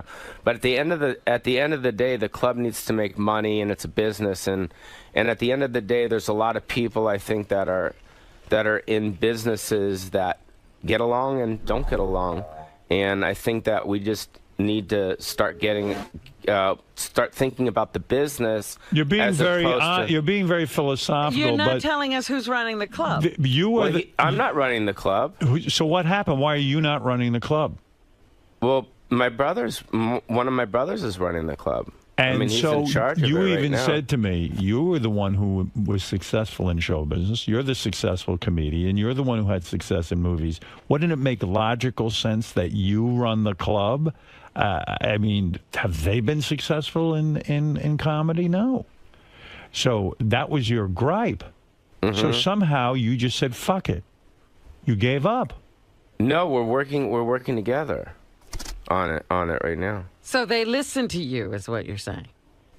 Well, yeah, it's like What happens when they don't listen? Well, it's almost like eventually people start talking, right? In any relationship, and we just started talking. And are you friendly with them again? Yeah, that's you what go I'm over their saying. homes. No, but we have dinners like with my mom, and my mom just had her birthday, and we all kind of had dinner together. So. And you all get together and speak. Yes. And you have each other's phone numbers and you talk. Yes. Wow, big doings there. I never thought I'd see that. Yeah. Wow. Well, because at the end of the day, it is a business, and I think we're all kind of trying to put the business first, as opposed to any of the kind of past big growth things big growth that were going on. So right now we're in the middle of me and my brother are in the middle of trying to put together the 40th anniversary of the Comedy Store. So that's kind of where we're at right now. Well, that's a next special. Watch him and his brother in a room discuss what that special should be. Right. Can imagine. So what happened? One of them tried to call to be on the air. And yes. It's hysterical. And the other brother didn't. I mean, because you had made some pretty heavy, statements about your family and all of that. But the other brother said, "Listen, maybe let's end this. This is crazy." Yeah. So, anyway. Hey, listen, if you're interested in applying to be Paulie's assistant, that's a whole nother thing going on. What's that all about? Go to willworkforpaulie.com. Paulie is actively searching for an assistant, and one of the prerequisites is how many people do you know in show business and and if you can get them on the phone. Ah. And when Paulie actually, listen. Do they know Chelsea Handler? Well, that would be ideal. So when Paulie interviews these women, he describe it, Paulie. You say to them, look, who do you know that's important in show business? And let me see you get them on the phone. Is that correct? No, that's not correct. All right, go ahead. No. What is correct? It's basically it would be cool to, I guess, work with someone side by side with you that brought something to the table from their past. Right. Some type of experience, whether they worked at HBO or Showtime, Comedy Central, something that. You know what I mean? Right. That would, they need a credential. Just something, so it's like they're not just kind of leaning on your stuff. You know How what much I mean? does a Pauly Shore assistant make? I mean, what kind of money are we talking about here? What I usually do is I like to get their job history, right, to see what they did and their, see their resume and see where they were before and how much money they made before. And I usually, if I like someone, I kind of go by that. And what does someone have to do for you as the assistant? Do they sit there and take dictation? I mean, what is it they do? It's probably similar to maybe what one of your assistants do. Like what? What do you? I don't know. I mean, I do. Are you one of those bosses that like, oh, you have to be available 17 hours a day? Are you kinda, but that's just for stuff like where's my flight information, right? That's if they forget that, like they have to be available for that, or there's a lot of that, a lot of flying around, a lot of making connections and this kind of thing. Yeah, so it's probably a lot of it's kind of booking stand-up tours, press, travel, hotel. On that, a lot of it is a lot of detail work. Yeah, a lot of it. I have a couple of houses. So there's stuff on that. There's tenants living in one house. I'm just leasing out another house. So it's personal life and professional life. Stuff. And then there's a lot of production stuff.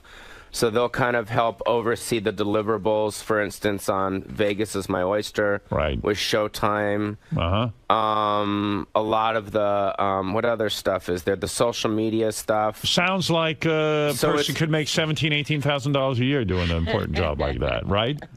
I don't know. No, really. What do you pay an assistant? What figure do you have in mind? I mean, that sounds like a lot of work, quite frankly. You're sitting there and putting your schedule together. Yeah, it sounds like you'll never see home. Yeah, well, I mean, it sounds like you're one of those guys who expects everyone there with them 24 hours a day. So what kind of money are we talking about? Let's be frank. Well, are we talking over $100,000 a year? No. All right. What are we talking about? But like I said, I don't. Everyone's different, so I don't say, okay, they're going to get this, because if it's some kid out of college that wants to learn everything, I'm not going to give them, that much. Can they make as much as $60,000 a year? No. Oh boy. Can they make $50,000? Yeah, probably around somewhere around there. All right. How personal does it get? Do you ever fuck your assistants? Do you ever have sex with them? No. Never. No. What do you mean? What do you mean? No. You fuck everyone else. Why not fuck your assistant? Oh my God. I mean, for God's sake. No. No. All right. But also another thing is a lot of these assistants, they'll have like a small team of people under them to kind of come in daily once in a while. So they'll kind of manage other people that come in. So it's like if I have a shooter, an editor, a graphics person, they'll come in once a week and they'll kind of just organize that. So the assistant's job is really to kind of manage my stuff, but kind of oversee a small team. All right, sounds like a lot of work. $50,000, you got to really earn your keep with the Pauly Shore organization. Well, I mean, at the end of the day, if it's not a financial thing, then they're learning a lot of stuff. So. All right. Well, sounds like you need an illegal alien is what you're really looking for, honestly. But we'll see. Would you have a male assistant? Or most of my assistants are male. Oh, most of them are men. Yeah. That's why you probably don't fuck them. I get it. So what do you think about being my personal assistant? About who? Anyone. You think it would be something good for someone, or?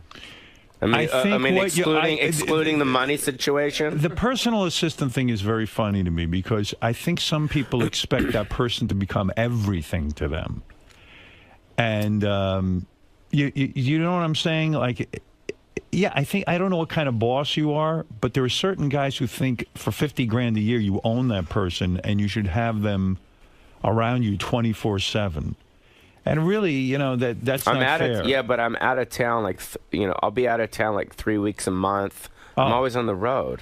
I see. So it's like they're, you know what I mean? But they can't be available to you all the time. You understand? No, I mean, yeah. I mean, I don't need as long as they do their job and they give me their stuff. It's not like I'm going to call them up and go, get me some cough syrup. Right. So it's not like that. It's pretty well traveling defined. Yeah. With you, No. Well, I think it could be a good deal. No. Yeah, I mean, I think it might be fun. Who knows? I mean, what do I know? All right, anyway. Pauly, it's good to see you. Nice to see you. Yep. Give up the Chelsea handler thing. Just let it go. Let go of that. Yeah, I just... So she doesn't have you on. Who cares? All right. You know, there's other shows. You come here. You're welcome here. What's the matter, man? You all right? Nothing. I'm okay. Yeah. I don't know, man. You seem a little weird today. Like something's bothering you. I don't know. Are we going to find out something when you leave? Something going on in your life you want to tell me about? Like what? I don't know. I'm getting a vibe that there's something on your mind you want to tell me about. You seem depressed. No, I'm okay. No, something happened. I can feel it. Really? Yeah. Someone's pregnant. Oh, God. Oh, yeah. Oh my God, that would be awful.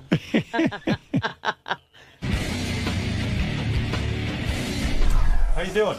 I'm good. Yeah? Mm-hmm. Everything fine? I was worried about you.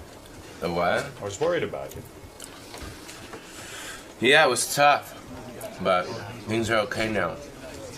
Yeah, with your brothers. Yeah. Right. One of the brothers wanted to come on. One of your brothers, and I can't tell you which one because I genuinely don't remember. One of your brothers called and he said, listen, I want to dispute a lot of what he said. And I said, great, would you come on the phone? And he said, yeah, just let me talk to my other brother. And then he called me back the next day, or I called him and he said, you know what, lawyer said if this isn't a good idea, I'm just going to lay low. Right. So I'm glad it worked out. Yeah, you got it all straightened out. Yeah. Sounds like it's kind of straightened out. No, it's definitely around the corner. Right. But it's not like what it was.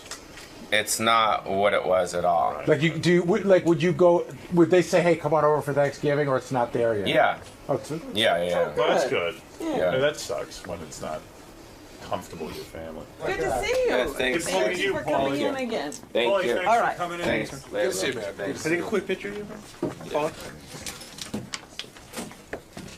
Here, 10, Howard. I'll take one more. Awesome. Thank you. Later, guys. See you later, Paul. All right. What is it?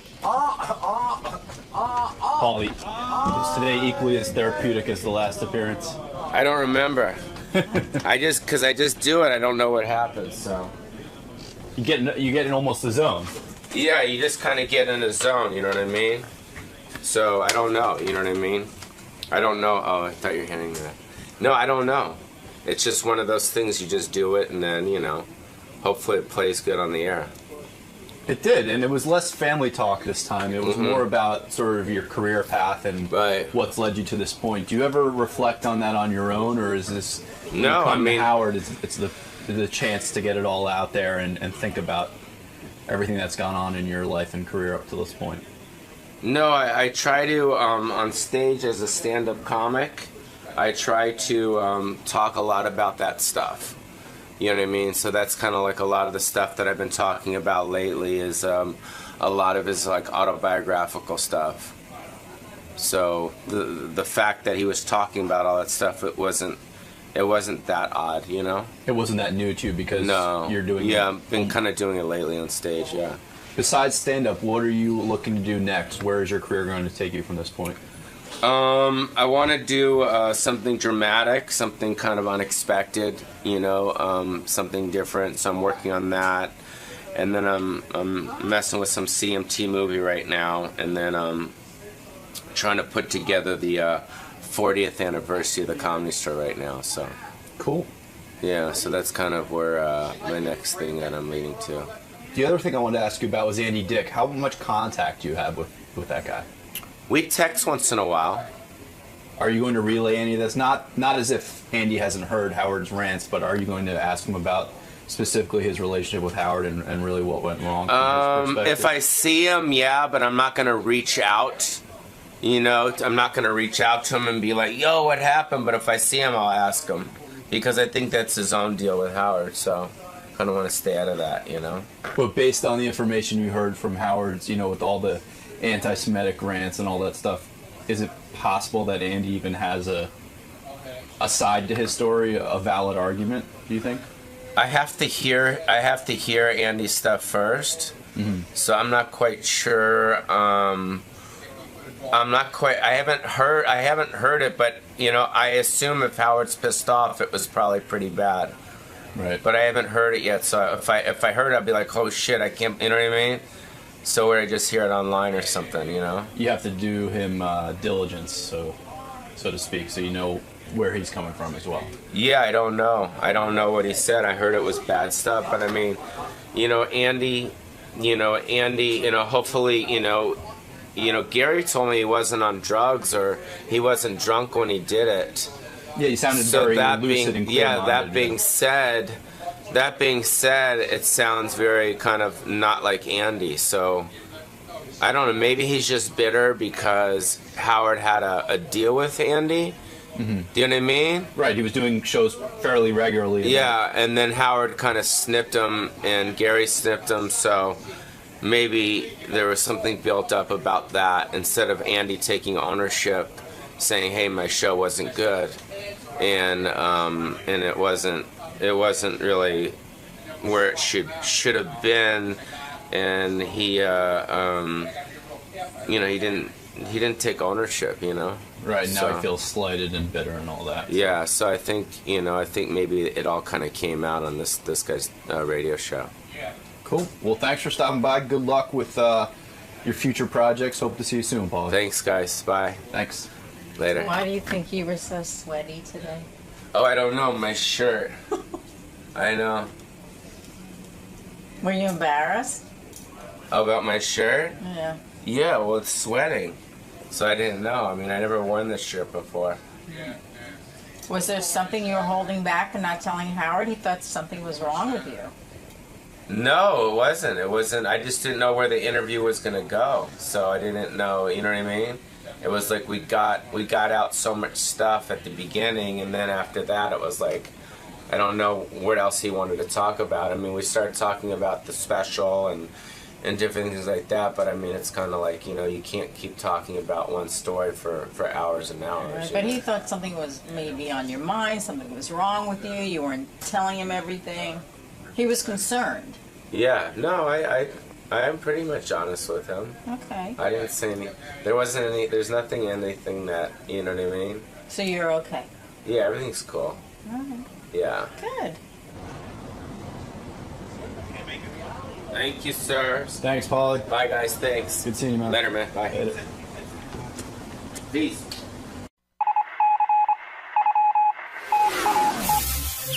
This is the best of the wrap-up show. A recap and behind-the-scenes look with John High and Gary Dell'Abate.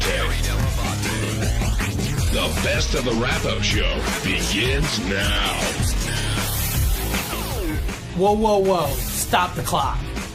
On Tuesday's wrap-up show, I dish all the details on what happened when me and Ronnie went to Vegas and how he came up with his new catchphrase.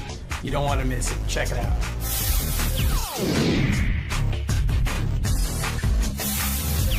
Speaking of Vegas, Benji, Ronnie's out there doing his annual. You host this thing every year now, right? I don't host it. I'm co-host. Guest presenter. Presenter. Oh, guest presenter. Yeah, the first year I co-hosted it, and then they started using comedians after that. So how many years is this been for you? That was the fourth. This is the fourth year. Fourth year. Yeah. All right. So you're doing Exotic Dancer Awards. Okay, but other than that, you're doing other stuff for Ganji and Howard TV. There's a convention during the day, right? And Ronnie has to appear Gentlemen's at the Rick's Club convention, right? Gentlemen's Club, and Ronnie appears at the Rick's Cabaret booth. So, what goes on at a Gentlemen's Club convention? So you go there, and so there's a Rick's booth, and what do you do at the Rick's booth? Pretty much you just hang around and say hello to people. But why would somebody go to the Rick's booth? Like somebody thinking about being a franchisee? Yeah, Yes. exactly. And what happens is at this convention, there's everything from like people selling couches for clubs, people selling like liquid floors, poles, lingerie. lights, Is there like a everything, funny yeah. money distributor? Or? No, but there's like wristband distributors. There's like everything that everything you could think of. Liquor Yeah, companies. liquor They give out companies. samples. All I right. mean, Now, did you say stop the clock off the top of your head, or was Ganji telling you to say stop the well, clock? I said it, and then he said, "Gee, that's a cool new catchphrase. Keep using it." But Ronnie, okay, at that point, But he right? used it multiple But times. I've used it before. Hold on. At that point, Okay. because I don't know what your relationship with Ganji is. Do you stop and you go, wait a minute? Ganji told me that's good. Is he fucking with me, or is it really good? You don't know because the way he tells you, it sounds like it's good. But that means he's good at what he does. Yeah, I guess it is. I guess he is good what he does, little fuck. So at the moment, are you thinking I got another topless here? Like I've got something else I could. Well, that's the way Ganji makes you feel. So that's what you thought. Yeah, well, now I realize what he did. And Ganji, he's making a TV show is what he's making. Like I hang out with Ronnie a lot, so he'll say things, and I'll be like, "Oh, Ronnie, that's great!" Like, and I really like pump him up, and I'll be like, "Ronnie, that's the way to do it." Like, "Oh, you should definitely do that." And because I know I'm like, and I just can't wait to get the camera going so I can get it on tape. Well, there are a couple of things that I noticed this morning. The first thing is, I think Ganji's like a funny guy, but to me, on the air this morning, he was like on fire funny. Like he's never been funnier. Yeah. And you seem to be his muse. It's when he mixes it up with you, he was like banging away. I know. Otherwise, he's a stale fucking piece of bread. The other thing is, I'm shocked that like you were yelling at him this morning. You were so surprised, and I go, wait a minute, wasn't it a mere 6 months ago that Ronnie was on the air giving Ganji's eating schedule and busting Ganji's ball? Exactly. So I thought it was funny that you were so irritated when you guys give it back to each other. Dude, he put up a thing on Twitter the other day, a platter of mozzarella. Did you see it? Did you follow him? I didn't see it. He puts up a platter that he ate for dinner of mozzarella and tomato and peppers and all kinds of crap. He goes, "This is my dinner. It was so good." This huge platter. He ate this whole thing by himself. So you're saying that platter's his hot chick of the week? Yeah, that's his hot chick of the week, believe me. Let's get back to whoa, stop the clock. Whoa, stop the clock. And that was my favorite part of this whole thing was I, by accident, just said stop the clock at one point, just goofing around. And he goes, no. It's whoa, stop the clock. Yeah, right. Like Don't mess up my thing, man. To correct me that I got his catchphrase wrong. So when you go to the Gentlemen's Club convention, I hang out at the booth for a little while, say hello to people. We have girls there, and we hang around with them. There's photographers come around, take pictures, and then I'll go around with Ganji, and we'll like do interviews, or we'll just go around scouting out the whole thing, see what's going on, say hello to people. And it's a convention. How deep are you into the culture in the sense that like if the show ended and you could put up the money, would you ever like say you wanted to move to Phoenix, Arizona? Would you ever open a Rick's? Well, first of all, you can't open a Rick's. There's no franchises. Oh, it's not. No. Rick's is totally owned by one person. I thought it was a publicly traded company. It is, but you can't. Well, okay, would you ever? He's not a franchise. Would you ever open a club? I thought about it, but there's a lot involved. Cabaret licenses, liquor licenses. I honestly think from towns, townships, wherever you're opening it. It's a lot. It's a lot involved. Like a consultant. Like, he could definitely be hired as a strip club consultant. Like, if he wanted to go that route. That's great. That's not a bad idea. Hot girls. Like, fly me in. I got to tell you, because they all listen. Like, a lot of times Ronnie was, like, giving advice. Like, I mean, I can't remember. He had a really good one, too. Dude, and I can't remember what it was. At the Best Buy, with the Best Buy machine, like the Best Buy machine. Yeah. You know when you go in like to the airport and Best Buy has a machine where you could buy like iPods and stuff right in the machine. Well, they had the same type of machine that they want to put in strip clubs where they put what would it vibrators, like stuff like that. Why would I need a vibrator at a strip club? I have no idea, but to put it in all I don't know where they want to put them. Right. But anyway. This girl Daisy Dukes, who's a porn chick, and she's a really nice girl. They're really nice people, a lot of them. And I said to the guy who invented this machine to put this stuff in, I said, "Why don't you come up with a miniature Daisy Dukes pussy that vibrates and put it in the machine?" He thought it was the greatest idea in the world. Because what guy wouldn't want to be seen at a strip club by no, Dukes pussy? Yeah, but you stick it in your pocket. You know what I'm saying? Guys like Ganji, who go home and jerk themselves Imagine you go to the parking lot and there's like 10 used pussies on the Sounds like you could be a consultant, Ronnie. That could may be be a in your consultant. future. He's got advice. Hey, it's 𝗪𝗿𝗍𝗿𝗍𝗍, Baba Booey. On Wednesday's wrap-up show, we covered a lot of topics. Jim Brewer was on the show, and we talked about how great he was. And he talked about his dad, and so we talked about what would make Howard cry if anybody on the show died. And that got us into a whole discussion on how religious everyone on the show is. So here's how it happened.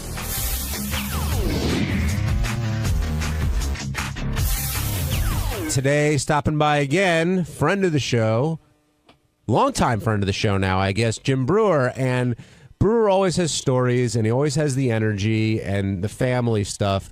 But the Steve-O thing today just took it up another notch. Well, not only did he have the impersonation down right, but he had the words and the phrasing down right. And I'll tell you, the one part of when he told the story about him being with him in London and they're going to set his hair on fire and there's nobody there. This is one thing that Steve-O does all the time. I go, Steve, please don't do it. He goes, dude, I've done it 1,000,000 times. That's his line. But, of course, he's done it like once or never. Now, I also thought it was interesting, speaking of the London thing, that Jim had the attitude of, you know, not Steve-O isn't a comedian. He understood what Steve-O brings to the table, right. One in the audience, but also in entertainment. And it seems like other comedians would say, well, he's not a comedian. And there's an attitude that Jim just doesn't have. Yeah, and if you get caught up in that, then you could just play with a bunch of comedians. Maybe not in front of anybody. Now, is it... The interview started with Howard saying that he loves Jim's book because it has it in the bathroom and he refers to it all the time, so he knows it very well. Do you take that as a compliment when someone tells you that they have your book in the bathroom? Absolutely. Yeah, it means they like it. Listen, even if it's in the bathroom and no one reads it, it means they want to read it. And it represents you, like when other people come to your bathroom. That's true. I remember one time we went to Jackie's bathroom and we saw... There was a book that was in the bathroom that was the funniest book. It was something, I don't know whether Nancy left it there on purpose, but the book was Coping with an Alcoholic. So when you go to somebody's bathroom, you look at the books and you try to read into what the hell's going on. Of course, of course. Now, Jim is now moving his dad in because his mother was beating up his father. But Jim's relationship with his dad, he's talked about a few times on the show now. I mean, do you know anyone else who takes care of their family, both their parents and their kids, the way that Jim does? He really, you know, when I met him, I just thought he was a funny guy, and he's sort of this wild, insane comedian. But from reading the book, and I even talked to him off the air a lot about his dad, he's really one of the most loving people I've ever met. I watched the trailer for that movie. If you go to Jim Brewer's website, you could see the trailer for the movie he's talking about. And it's funny because he's totally breaking his father's balls, but you can see it's out of love. Yeah. And then there's parts you could see even in the trailer where it's got to be a lot of love. Like he's got to change his father's diaper and all that other stuff. And a lot of other people would say, I can't handle this. I got a wife and a family.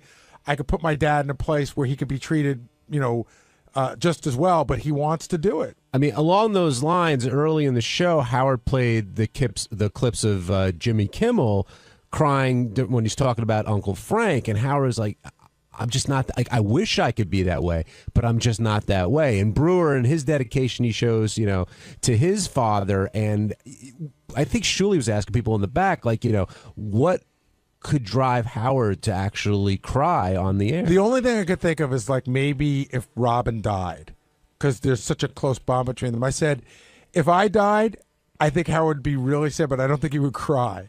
You know, Fred, I don't think he would cry, but I think Robin maybe would make cry. But yeah, it's just not, you know, when he tells those stories about his family, and you see it a lot, and even your friends. Now that we're, you know, I'm 50 and I see my friends and their parents, and you see how much of them comes from that. It's just who he is. I remember one time, I think he started to, or you could definitely hear when he announced his divorce, or around that period. Yeah, he almost cried on the 60 Minutes piece when he went to his old neighborhood. Yeah. I don't remember that. That was another one. And there was something else recently that happened in the last year or two where it looked like he was going there. It might have even been when he did an interview.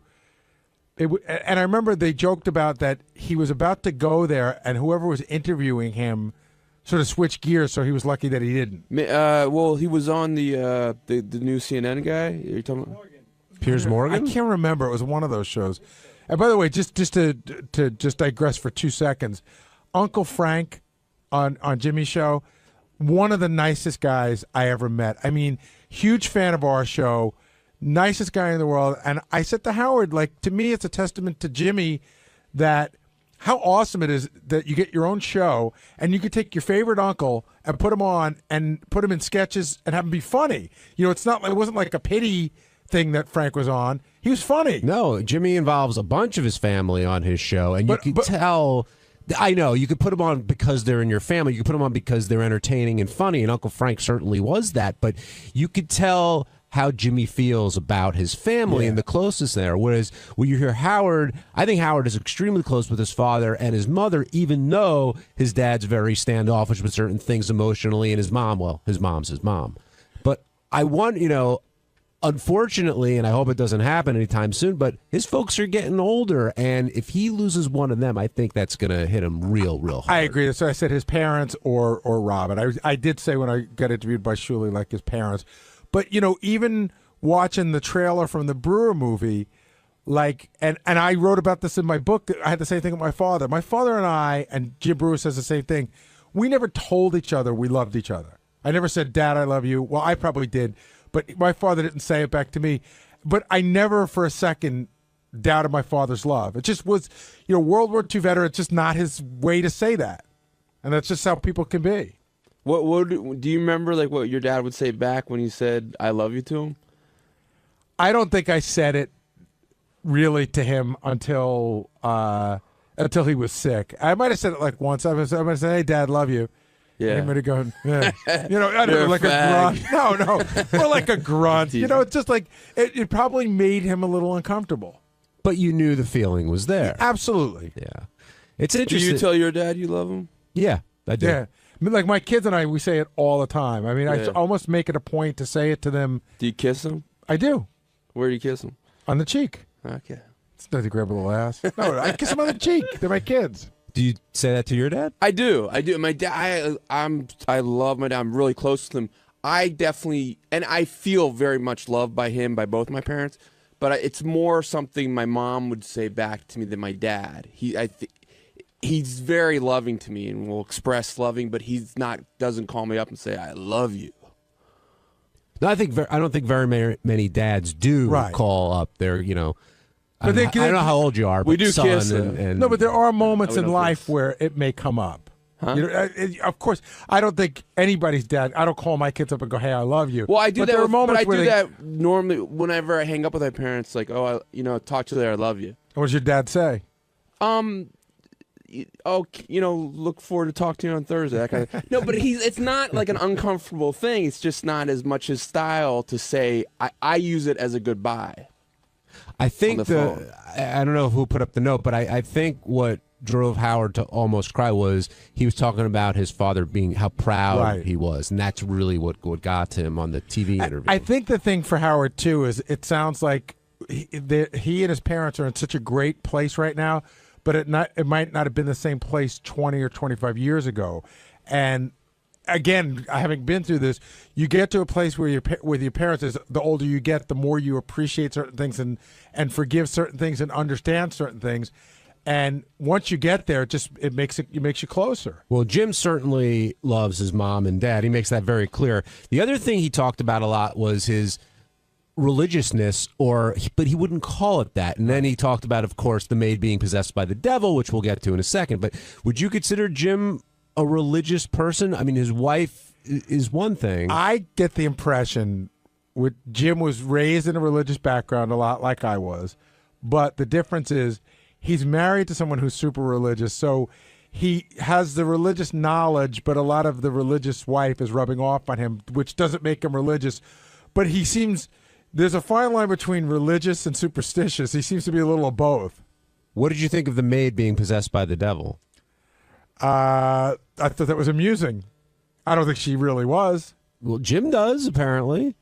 Benji? He's sort of offensive about that. Does he really think she was possessed? You don't think it was a clear case of possession? Like, I didn't get it, but I think it's cool. I don't but I've never heard of cases of possession where I think that's a definitive case of possession. Who do you think the most religious person is around here on our main staff? Well, overtly or in reality? Both. Because overtly, I'm going to go with Sal. Sal's one of those guys who I don't think is very religious, but was beaten down as a kid like a Catholic. So he's like, oh, you can't say this, you can't say that, you got to do this, you got to do that. The most religious person here. See, Benji's proud of his Judaism, but I don't know that necessarily makes him religious. I don't know that. Do you consider yourself religious? I'm really interested in it. I'm really interested in is there a God, is there not, that kind of stuff. But I don't have a strong belief. I don't know who is the most religious person here. It's not me. But I do follow some religious practices. I don't know. My vote would be overtly or covertly. My vote's for Sal. I mean, Sal is the only person who he's talked about it before. His beliefs. If it's, I'm real curious because he's so strong opinion about stuff, and I would think he was Steve Brandano. I was an altar boy, but I'm not very religious now. No, but Lisa G's religious. No, she's not. No, nah. What about Howard?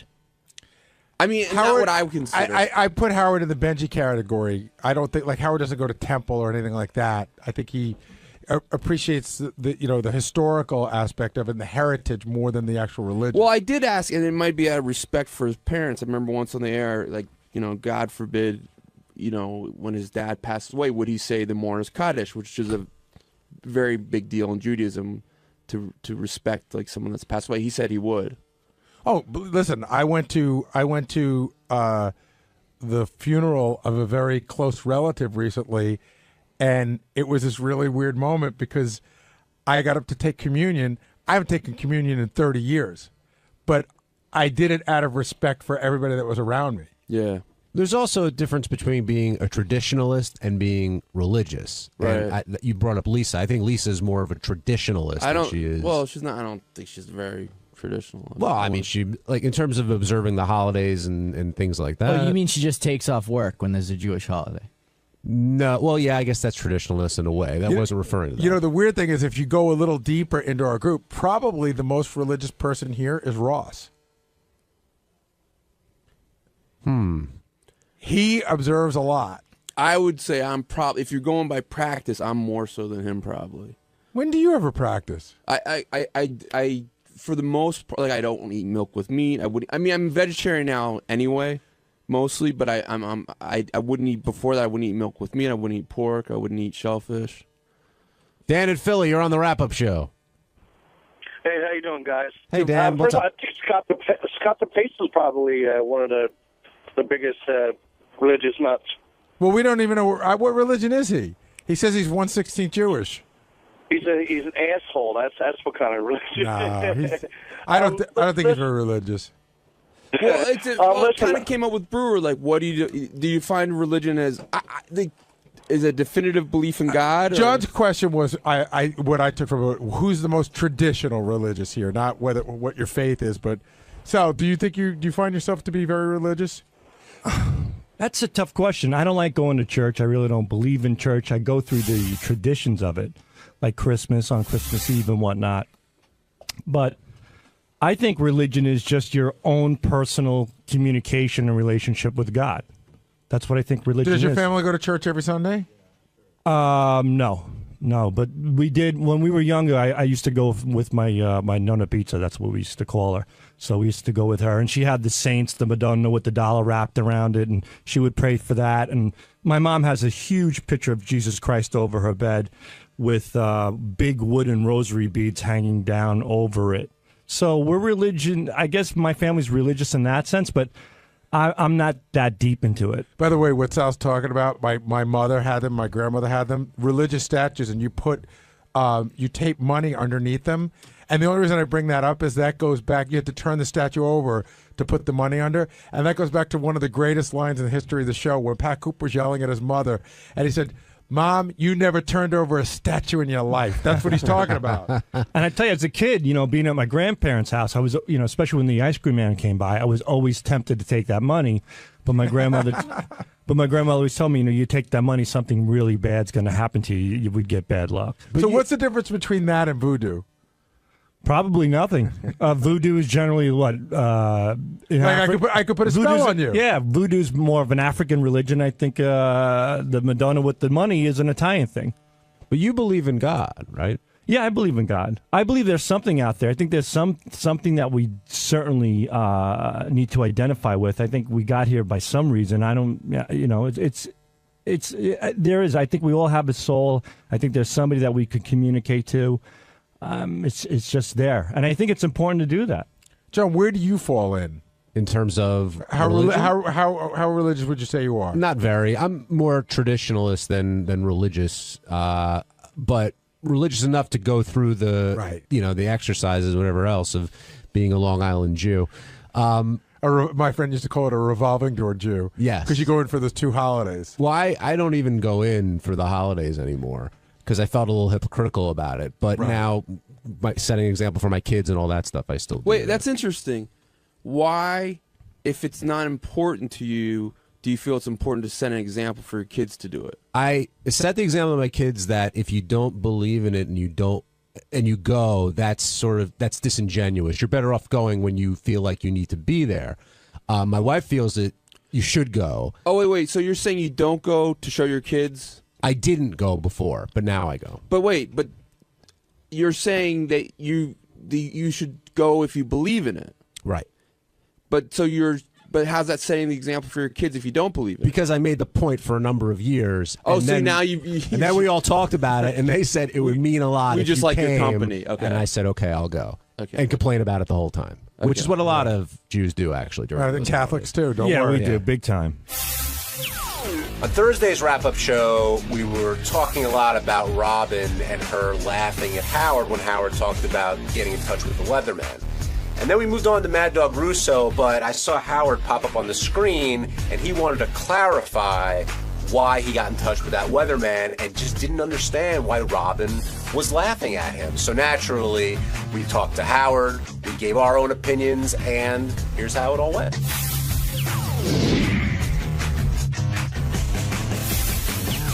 Hey guys, thanks for taking my call. Go Blue, John. Go Blue. It really came across on the radio that Howard was pissed off at Robin when she just started laughing, but I cannot blame Robin because I just thought it was really cumbersome the way that Howard was explaining that he had basically his own personal weatherman tweeting to him, and it was hilarious. I was laughing along with Robin, and just it seemed like the weatherman was like maybe wanted to have some kind of contact of Howard and Beth, that he had this inside track that he was giving inside information, which was all known to publicly anyways. But it was really funny, and I think like Howard said, after he put in perspective with Mike, with Mad Dog and Mike, and so that it should be water on the bridge and not taken with a grain of salt. I think the thing that pushed it over the edge wasn't Robin's initial laughing. It was her continued laughing. Uncontrollable laughing. And later uncontrollable laughing. And then you heard Howard's voice turn and explain, what was going on with the weatherman. I also thought it was interesting. It's one of the handful of times I can remember tension like that between Robin and Howard, at least that I was aware of it. First of all, Robin has a personal captain, so I don't know why she's yelling at Howard for having a personal weatherman. But I also think, again, the way Howard told the story today makes a lot of sense. It was somebody that Beth followed on Twitter, so they became Twitter friends. In the age of Twitter, you become quote-unquote friendly with people a lot easier. Like, I became friendly with ESPN's Matthew Berry on Twitter, and I sometimes email him for fantasy, news or updates or something. And I don't consider him my personal fantasy guru. I don't think Robin would laugh if I said, "Oh, I emailed this guy for fantasy stuff." So I don't know why it's so funny. No, actually, I think they were actually already friends. Right. And what Howard said, yeah, they were friends before. He said, "Oh, hey, follow my Twitter. It's good for me to follow." If you were friends with a guy who was a weatherman and there was a big thing going on, you thought you might have you had to evacuate, as a for instance, and you might have information an hour early. Why wouldn't you take it? I've called the Yankees before because I have some friends that work over there, and they're always monitoring the weather for games. I can see Robin's point of view a little bit because it's a little bit like you're like, okay, come on, I know what you're saying on TV, but tell me the truth. Like, what's really going on? Right? Like they're doing. But I can see like that you really do like. Okay, I'm specifically like right here. What do you think? I would ask, wouldn't you? Yes. Brian in Ohio, you're on the wrap-up show. Hey, Hey, guys. You guys just talked about exactly what I was going to say, but I just thought it was so ridiculous that, I mean, didn't you guys notice that Howard changed his story as Robin kept laughing? And it got from, we wanted to know what the weather was like, so we called the Sam Champion, and then it was, wait a minute, we didn't call him, he called us. It wasn't Sam Champion, but go ahead. Oh, I'm sorry. It's it was okay. Somebody else. I can't remember. John Belaris. Anyway, but didn't you notice that it changed to, okay, we just ended up following him on Twitter, and that's how we found out? No, that's not what they said. He said the way the whole conversation started was this guy, was it Belaris, John Belaris? I guess he's friends with Beth and Howard, and he said to Beth, oh, can you follow me on Twitter? Like, maybe he called her up, said, because I'm doing all these hurricane updates on it. Okay, I don't know. It just seemed like his story started changing the more uncomfortable he got, and that made for such great radio. I was dying. There's not one person in this room that if they weren't friends with a weatherman wouldn't call him for a little person. Like, it makes total sense. I don't think it's crazy. And Benji, when you're saying, like, tell me something that I should know, I don't think it's that. But what if a guy's not going to be on the air for 2 hours? Yeah. And if he's sitting in front of it right now and he goes, yeah, I'm going to go on the air in an hour. This is what I'm going to say, but I'm telling you early. So if you have to evacuate, here's a way to get out early. I think. Listen, it was the most fascinating thing. If you lived in the East Coast going on, it's interesting. It was an interesting Every thing to ask channel about. on TV had constant. You couldn't watch anything else but storm coverage. Yeah, but you don't know. So there's no I got to reason. tell you, some of those people I don't trust. They're lying. The weathermen are lying to you. No, I think in my mind, and I know I'm crazy for saying this, some weathermen are better than others, but they're probably all the same. And I also think, like, okay, if I had a friend that was a weatherman and I called him, what I would be hoping to hear is, look, dude, the storm looks like it's going away. We're still hyping it up for the ratings, but don't worry so much about it. Like, that's what I'm looking for. Here's my thinking. Like, I think Sam Champion is very believable. The reason is he's been on the air for 20 years. If he sucked as a weatherman, they would have fired him already. So he must know what he's talking about. So and what I'm saying is ridiculous. So Dr. Frank Field was your guy. Absolutely. Yeah. Growing up, Dr. Frank Field was a legend. All right. Howard, is that you? Yeah, it's me. Hey, how you doing? All right. Hey, first of all, I'm calling in because I'm listening to the discussion about John Belaris, the weatherman, and people are saying I changed my story. The story is very simple, and I want a chance to clarify this because I still think Robin's laughter was inappropriate. Here's what happened. We know John. John lives in our area. He knows where we live. We were being told to evacuate. I said to Beth, I think it's ridiculous. Based on the weather information I'm getting, I think we should stay where we are. Not going to move 3 cats and a dog. It's ridiculous. We're staying, and our neighbors are staying. So I told her that. She's friends with John and said that she was talking to John and said, oh, we're staying. He said, hey, can I speak to you guys about that because I want to tell you something. He called and said, or Beth called him, I don't remember which it was. But in any case, they had a discussion in front of me where they said, hey, Howard thinks we should stay. And he said, I really don't think that's a good idea. And here's why. Because of what the tides are going to be and this and that and the other thing, that it's going to be, crazy and there could be flooding and all of this. And so he advised us that my decision was not accurate, that it probably should leave. Now, what the fuck is so funny about that? I got to say, what you just said to me made total sense, and I'm not being a kiss ass, because we were agreeing with you. I'm not looking for a personal weather forecast. I made a decision to stay. He heard about it. I didn't tell him my decision, but he said, hey, I hear your decision. Look, I'm a professional weatherman, and I know the area because I live there, and I'm telling you it could potentially be a lot worse than you're imagining. That makes sense. I think He's a friend who was concerned. I think Robin heard it as we talked to our own personal weatherman, and that's why we decided to do what we did. I think that's the way she heard I don't even really know John as a weatherman. In fact, he had to tell me what he did for a living. I'm not familiar with the local Philly market, and he, in fact, had said to Beth, why don't you follow me on Twitter? I'm doing all these hurricane reports. And so she's a friend, and she said, I'll follow him on Twitter. So I don't know. I mean, listen, why would that be funny? I think Robin laughed way too long. Yes. And I didn't understand it. Would it be? I'm not angry with her. Would it be fair to say you were irritated? Hold on a second. Ronnie and I are about to die. What's going on up there? Drive safely. He's in a fucking rush. He's like a mental case. Easy. It's not funny. Stop the clock. Howard, were you pissed? I mean, at her initial reaction, or the fact that she just went into hysterics? I felt the over it? laughter was going on, and in fact, I felt that she was laughing because she'd gotten caught up in me saying, "What do you think so funny?" And then she just couldn't answer, so she kept laughing. I didn't feel the laugh was real.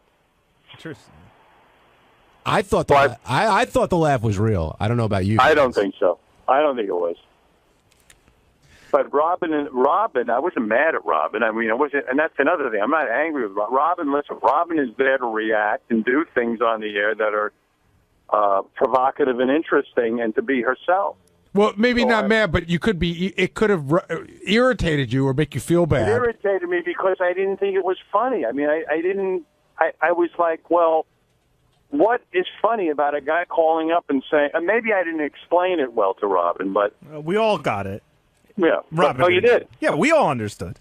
Well, yeah, I mean, so I thought, well, maybe there's a joke here that I'm not getting, that there's something crazy in the fact that this guy's a weatherman and he's concerned about us and thinks I'm making the wrong decision. Well, Benji was saying before, it's one of the few times where he sensed genuine tension between you and Robin. As that was going. No, I didn't have. Honestly, I wasn't upset or angry. I was just like, well, I don't understand what's funny.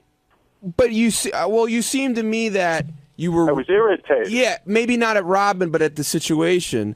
Like that I was seems. irritated. Yeah, that seemed to be real. I'm emotional. irritable all the time. I mean, I'm always irritable, Benj.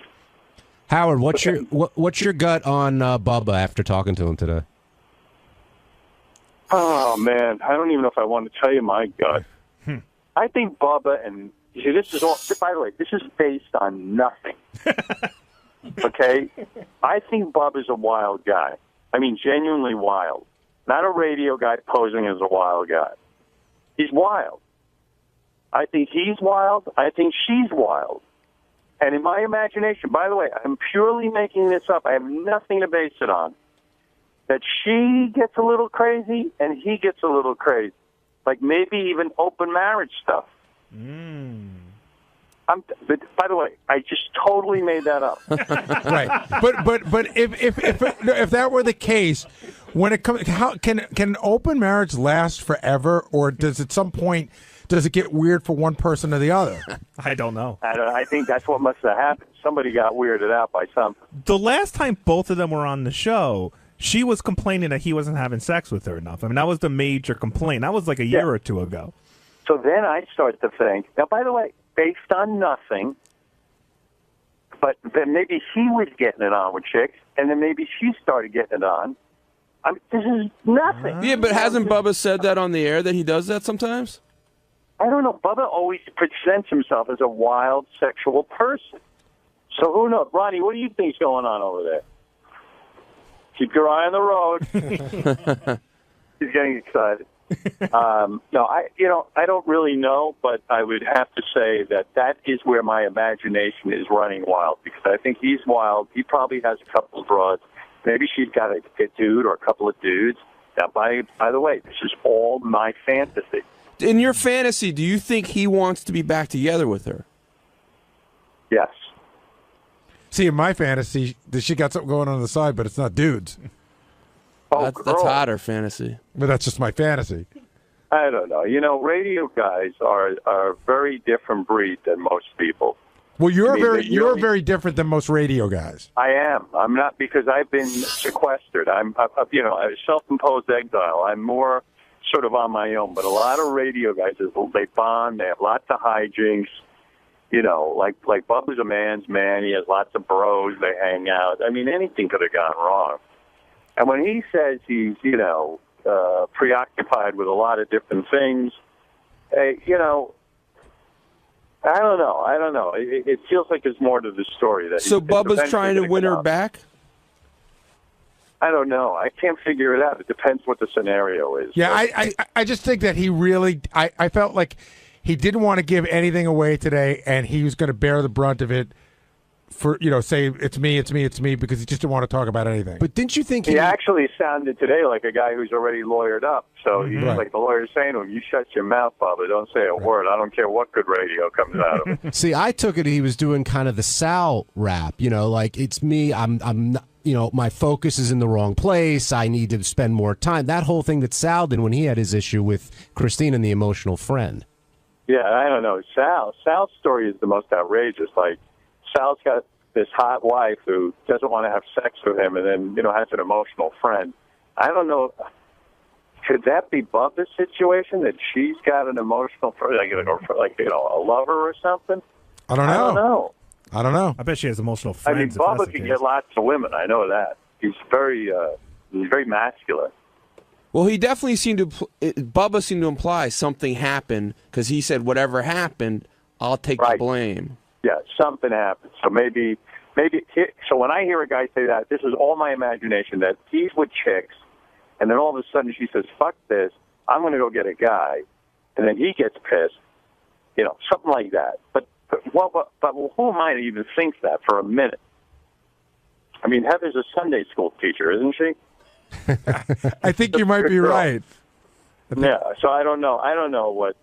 Who the hell knows what happened? I mean, you never know, and maybe we'll never know. But he lives a wild life, Bubba. And he was also torn with I know what makes good radio, Howard, but I don't want to answer your question. Yet if I don't answer it, then I'm not going to make great radio for you. That's why I think he's a guy who's already gotten a lawyer. Interesting. Lawyers tell you to shut your mouth because then when it comes to a settlement, they'll whip out those phone conversations with me. That's true. I've seen many a conversation be subpoenaed. Or it could be that he really wants her back and he doesn't want to screw it up. Could be What do that. you think? It could be that too. I think I think this deal is done. Yeah, I think more of what you said. A guy who lawyered up, who's got to get his ducks in a row, doesn't want to say anything to fuck that up.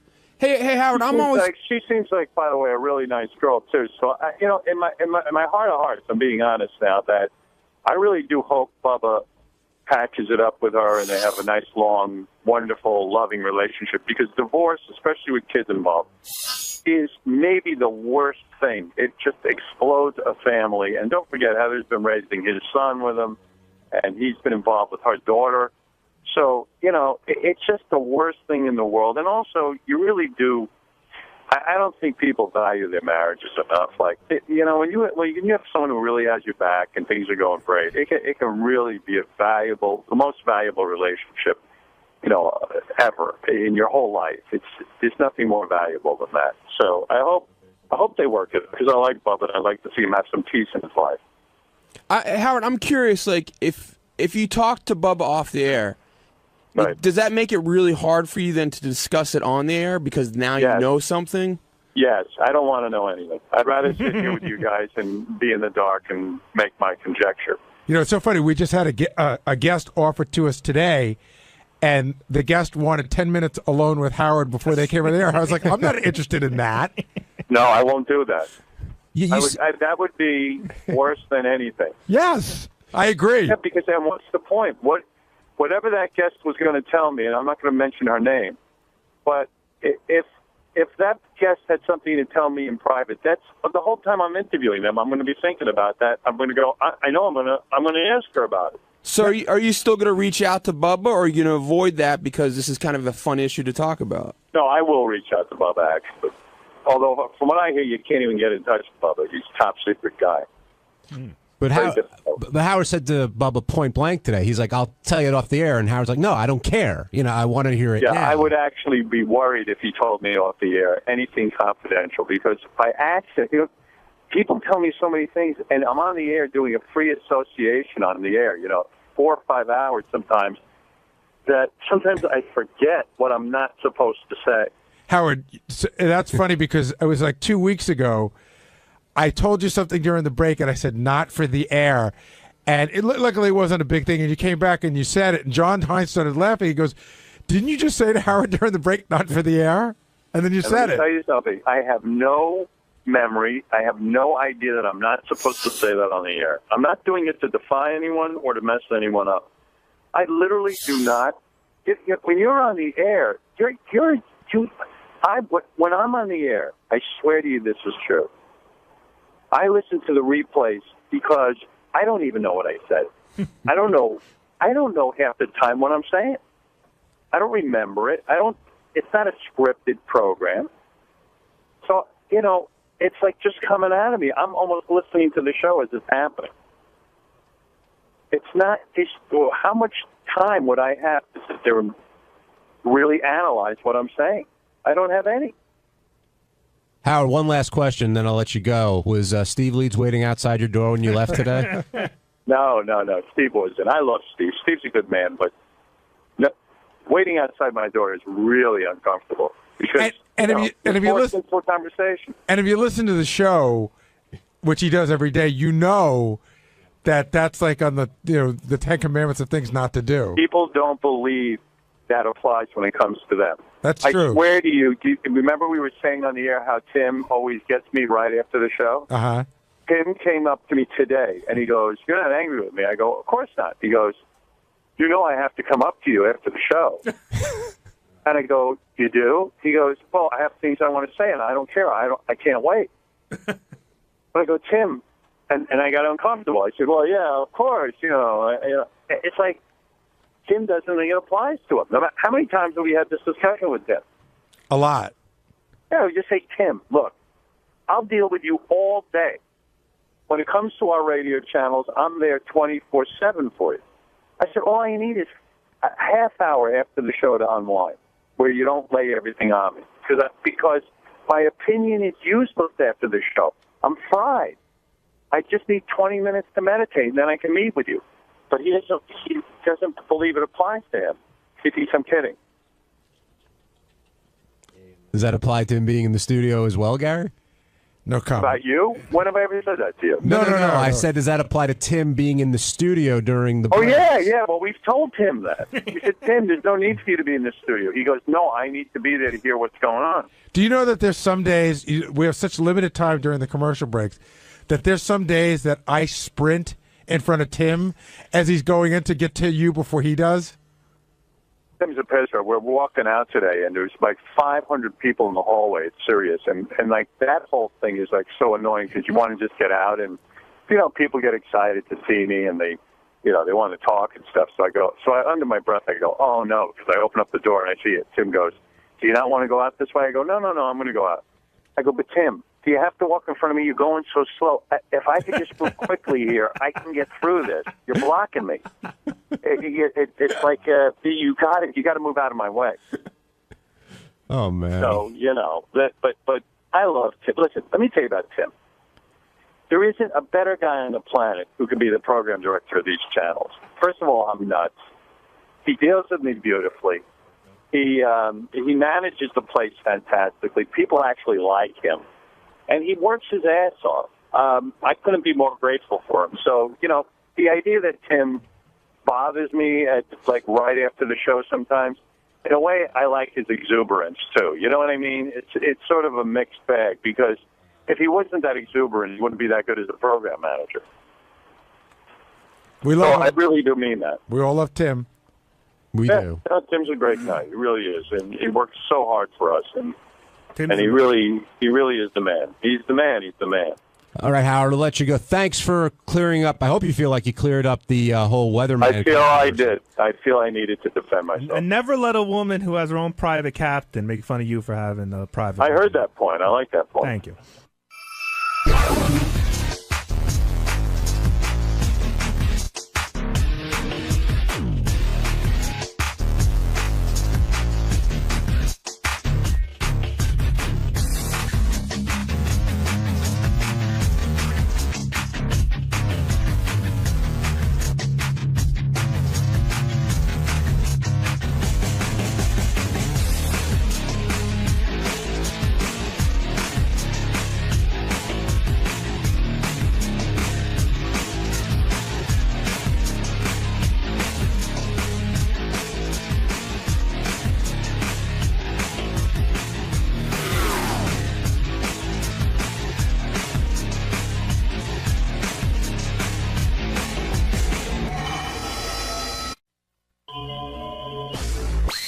anything?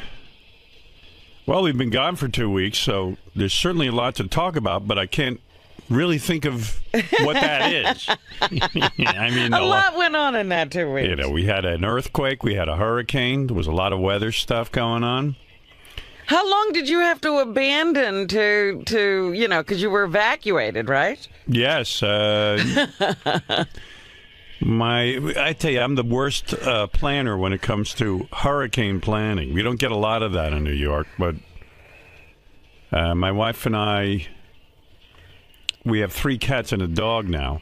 It's like that Crosby, Stills and Nash song, 3 cats and a dog. Life used to be so hard. Now everything is easy 'cause of you. Yeah, we ended up first deciding to go to Vermont. Oh, really? Which would have been genius because Vermont got hardest hit out of anyone out here in this area. That would have been hysterical. Yeah. By the way, I came back to Gary being super phlegmy. Oh, really? This morning. Oh, my God. It was really bad today. I just tried to muscle my way through it while I was eating. Do you think it's because you've forgotten, or is he worse? I don't know. Maybe I'm... You're just not used to it. I think he's worse, but today he's like extra phlegmy. He was like...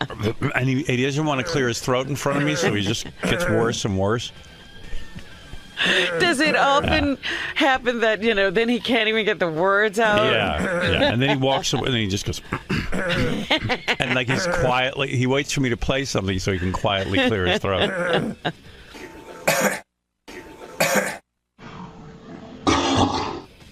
I don't think he unloads till he's here. I think he builds it all up for 2 weeks and then lets me have it. I'm fine now. Now you're fine. Yeah, it's just it's that thing. It's a 20 minutes of you staring at me and me knowing this is coming. I didn't stare at you.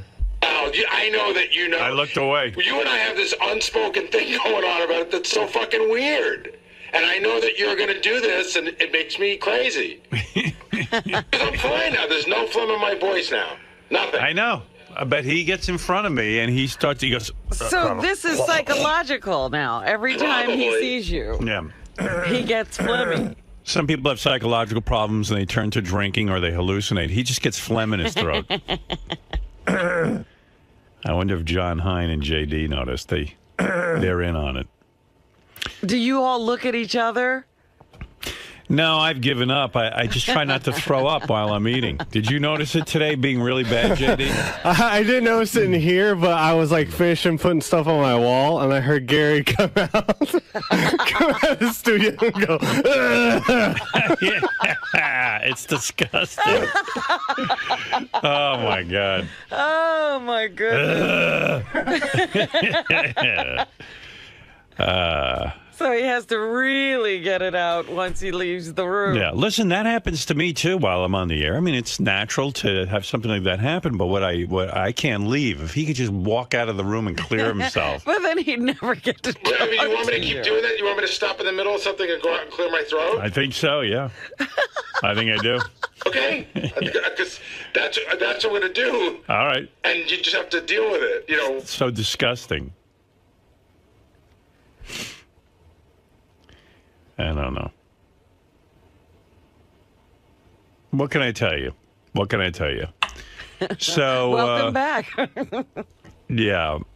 Well, anyway, getting back to this hurricane thing, I might as well tell you what happened. So, you were talking about being a bad planner. Yeah, so we wanted to get there was danger of flooding where we are, so we wanted to get the cats and the dog. First, we were going to go to Vermont, just my wife and I. And you were going to leave the cats and the dog. Yeah, and she goes, so I don't feel right leaving the cats and the dog. I go, they'll be fine. Because I knew the hurricane was going to be downgraded. I just did, but, then I couldn't guarantee her that it would be.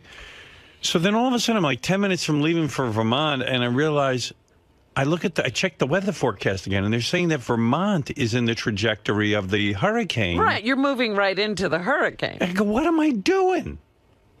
I'm going to drive 5, 6, 7 hours to Vermont? To be in the hurricane. To be in a worse spot? Where am I going to go? I wanted to go to my parents' house, But then I knew that would be a disaster because my mother doesn't like pets in the house. She doesn't like the dog or the cat. She likes animals, she claims, but she doesn't like them in her house. My whole life growing up, She likes them in a zoo. Yeah, I wanted some sort of pet, and she would go, listen, animals are not meant to be in the house. Oh, dear. So I knew if I brought, she'd be miserable. I said to Beth, my animals all spend time in North Shore Animal League for the most part. I said, they're in cages. Can't we put them in a cage in my parents' house for 24 hours? So we're thinking that through. Like maybe if there's ever another hurricane, we would at least have a place to go and get one of those huge cages, And so for 24 hours, they're in a cage. But Long Island was going to be in the hurricane. Yeah, but they weren't hired. evacuated. Yeah, they were hired. So I didn't know what to do. So Beth said, let's go to my parents in Pittsburgh. So now I'm going to Pittsburgh. Long story short, I spent 3 days in Pittsburgh, which was actually not that bad. Not bad at all. We had kind of fun. Her parents weren't there for the first 2 days. They were visiting her grandmother. Down in Florida or something? Well, no. Not in Florida. She lives in Erie, but not they had a regularly scheduled trip, so it was like, okay, we'll go there, we'll set up the cats, we'll set up the dog. The whole idea was to get all set up. And we did.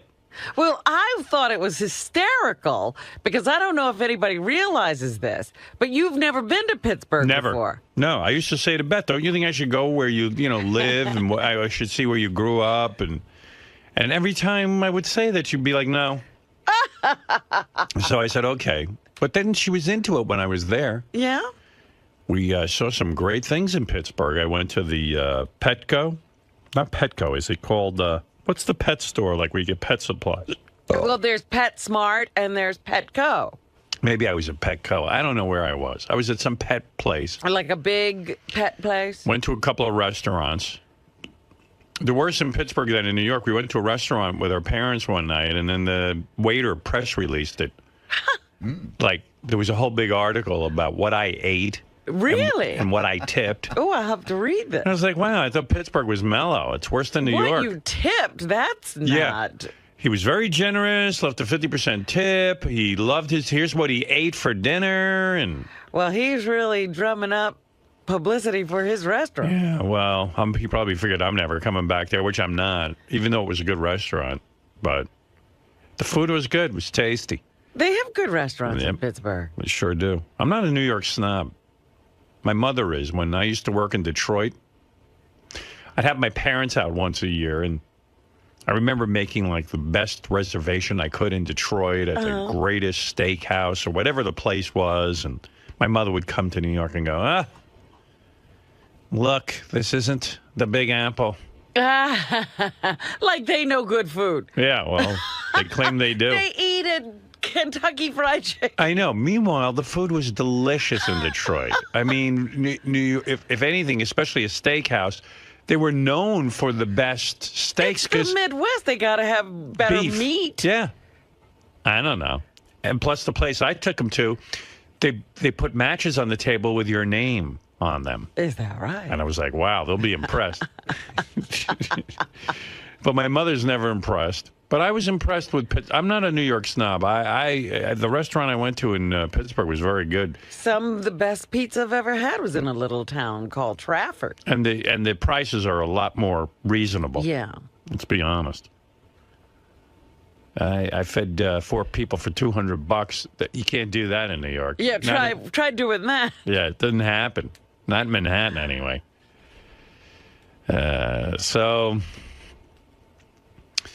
Yeah, we ended up in Pittsburgh, which was cool.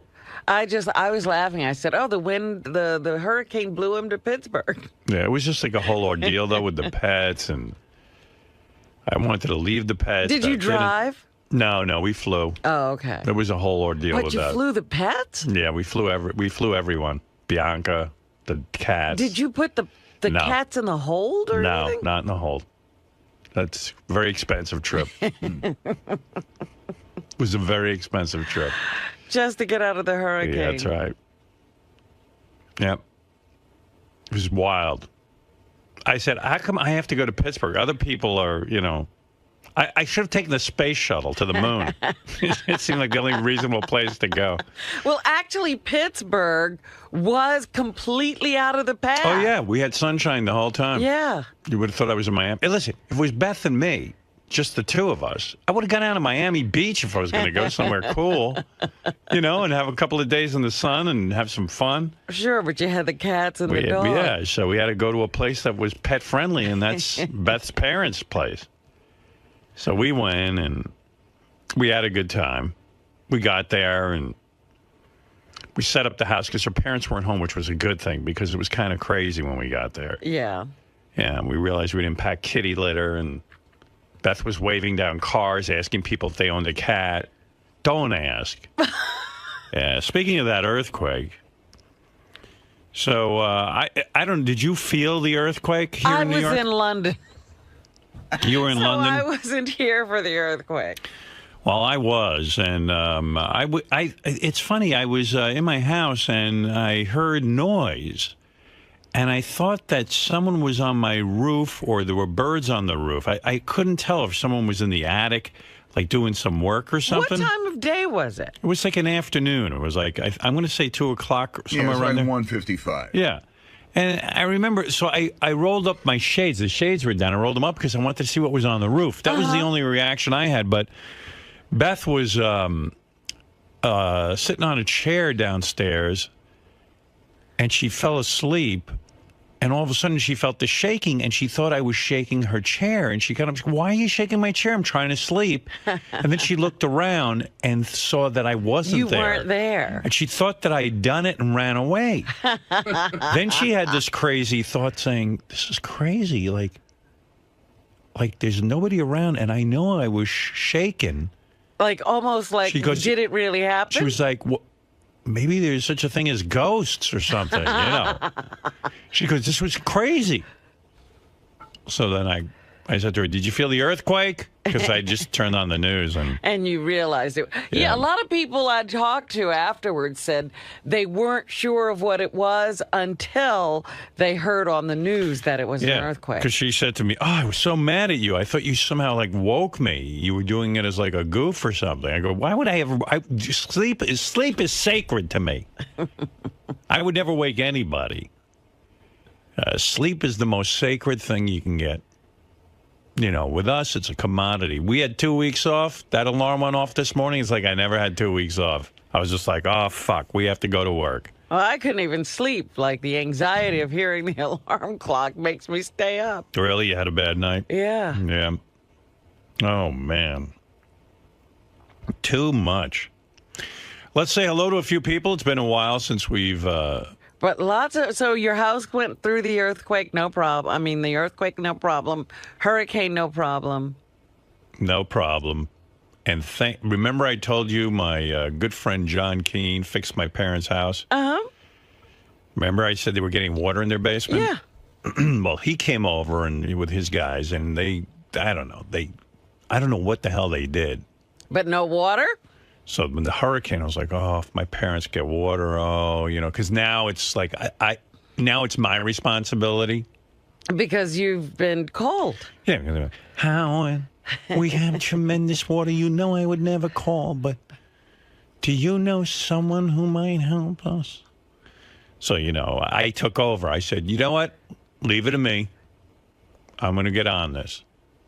And then I'm the hero. I come in with John, and he fixes it. He fixes it. That's that. But if there had been water, your name would be Mud. Well, yeah, but they know enough not to say, oh, it's your fault, but they would. I know how they think. He didn't do the right thing. That Howard didn't know. And his friend John doesn't know. Well, instead it was like, we had no power, but we didn't care because there was no water. It was a miracle. And I'm like, it's not a miracle. It's science. It's a miracle. Everything's a miracle. Right.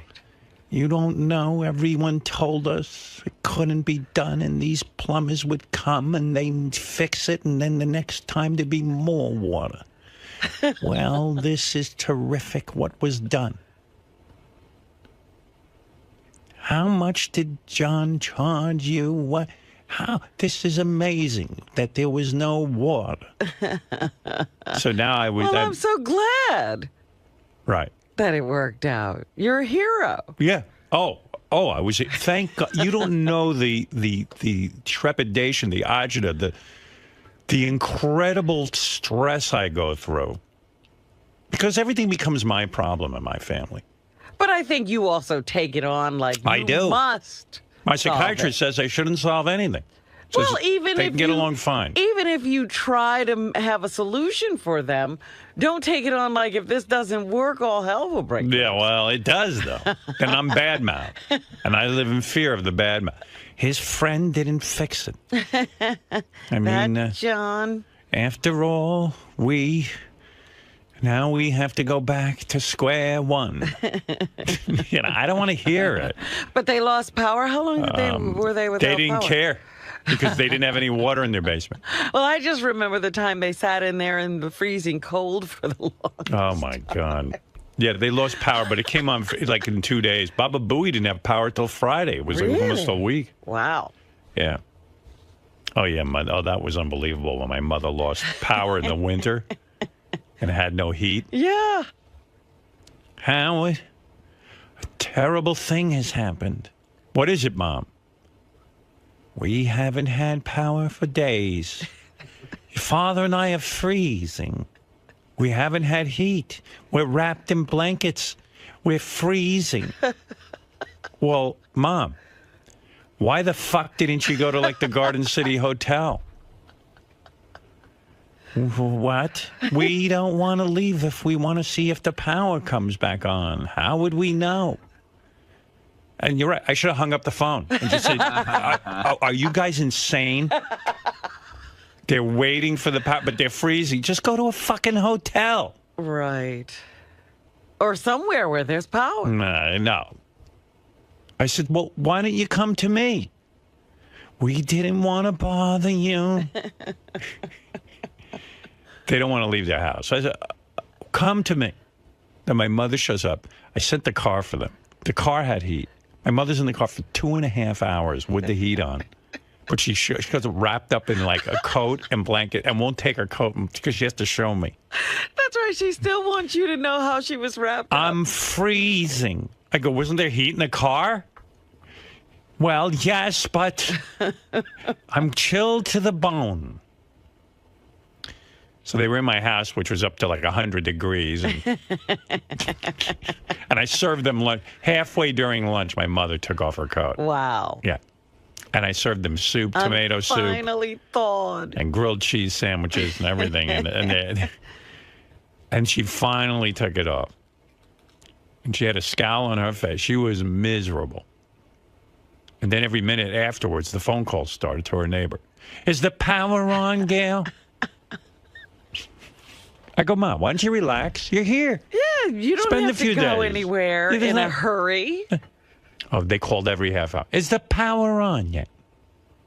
Poor Gail, because she's just being reminded that she has no power. Then when the power came on, Ben! What? The power is on. Gail says the power is on. And so they got to make a beeline out of there? Maybe you ought to wait a while because it's still going to take time for your heat to come on. Ben, we have to go.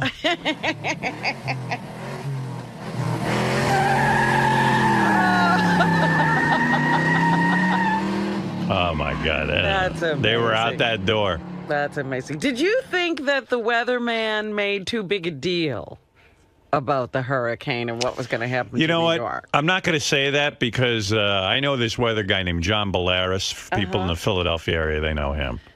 And he's a weather guy. He's all upset that people are going around saying that. 𝗛𝗱𝗱 was on. He's the reason I evacuated. He got you out Oh, my God. My wife started talking to him. I was staying where I was. He started talking about how water was going to be up to the doorway, but not over the house. And I was afraid of tsunami, so he had me so worked up.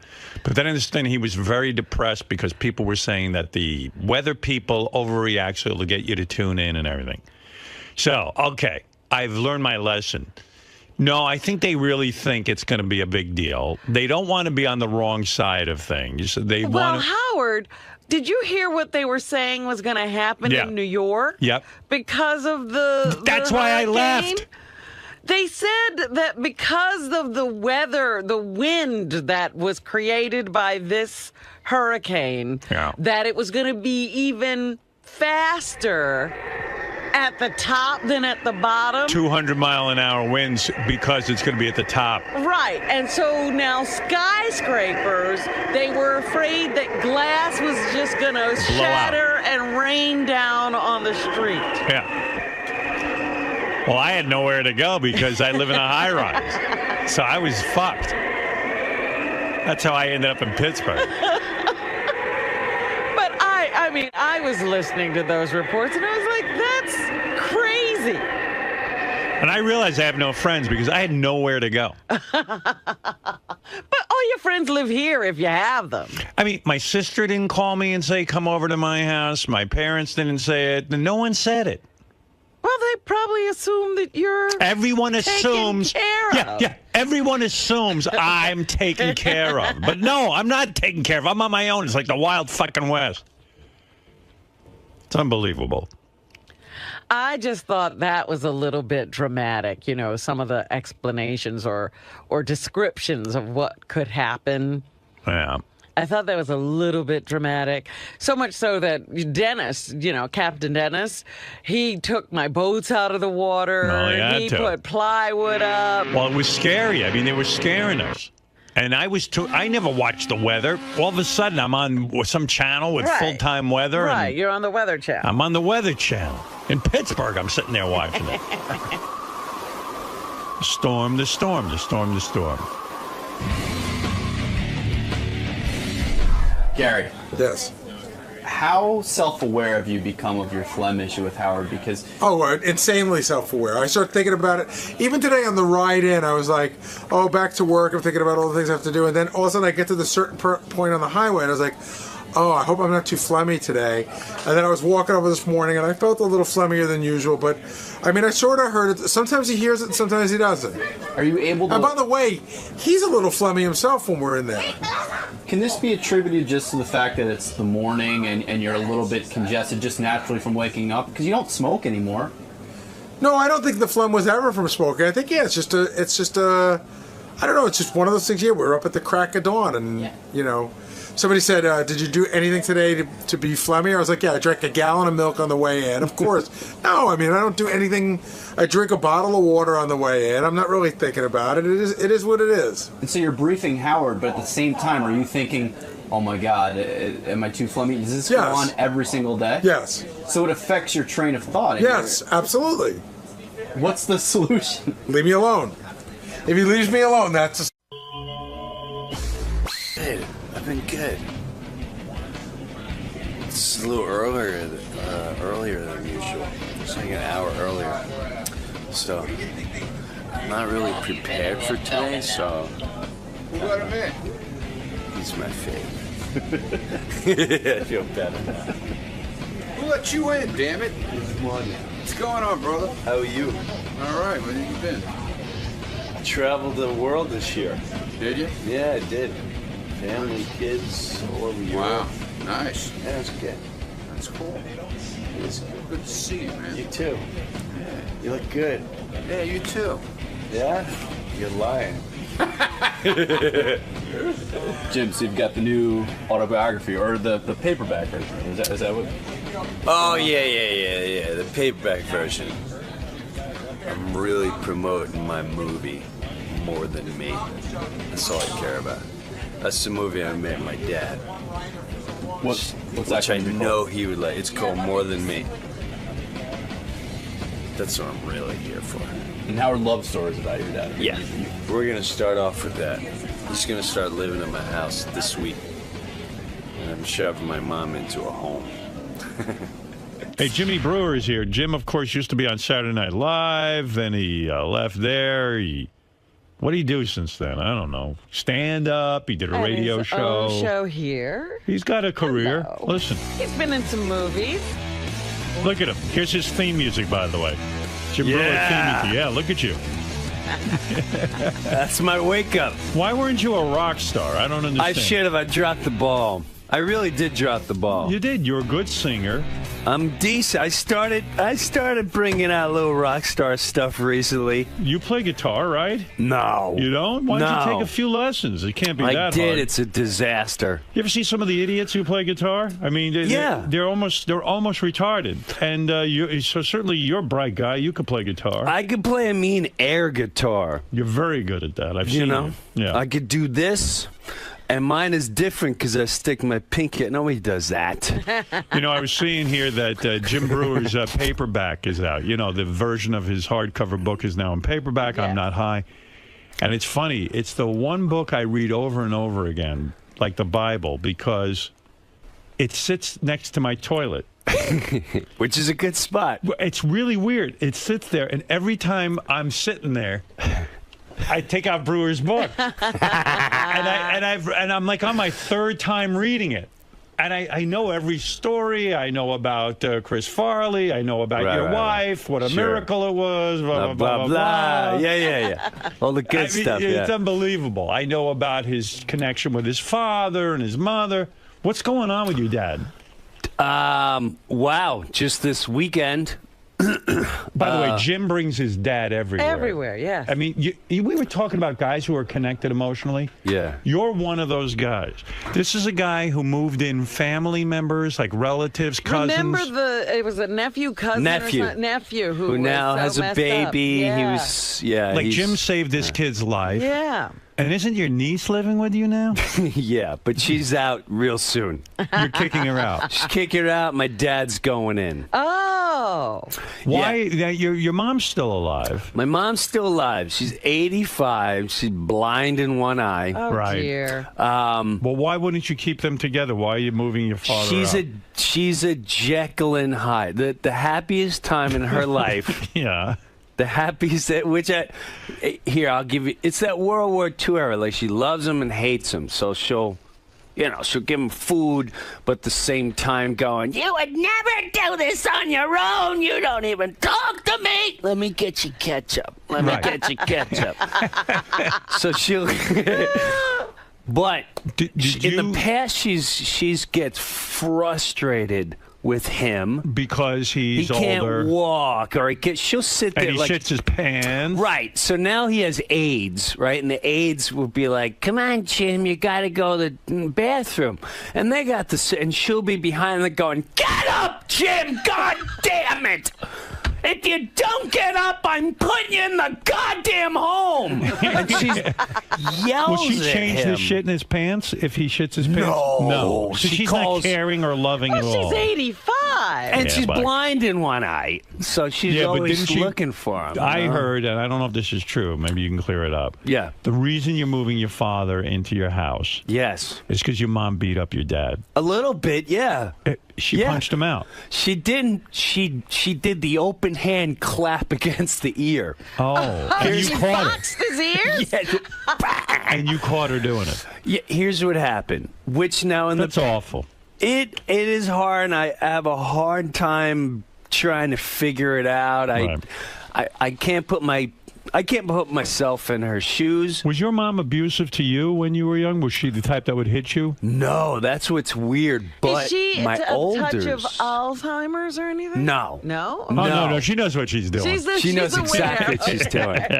So you walked into the house. She didn't know you were there. Correct. And you caught her. He lost his hearing. Right. Now, we didn't know why he lost his hearing. I know why. Because your mom punched him in the ears. You son of a... You didn't want to hear your mother anymore. His ears were clogged from wax, which I just cleaned out. But can't you get a doctor to do that? Well, yeah. I didn't do it. Oh, okay, good. So I walk in the house and I hear like, "I can't hear." So what is going? You can't hear. Now, of course, the aides are gone. Right? She never does this in front of the aides. Right. So I'm coming closer and I'm going around the staircase where he sleeps. He sleeps in a hospital bed. And I hear like, and I'm like, what? And I hear him go, "Ah!" ah! And like a deaf person, I hear, so I turn around, and she's got open hand shots taken at the both ears going, pow! You can't hear! And I'm looking, I'm in shock, and then she grabs his ear, and she's going, you can't hear me! And looking at him.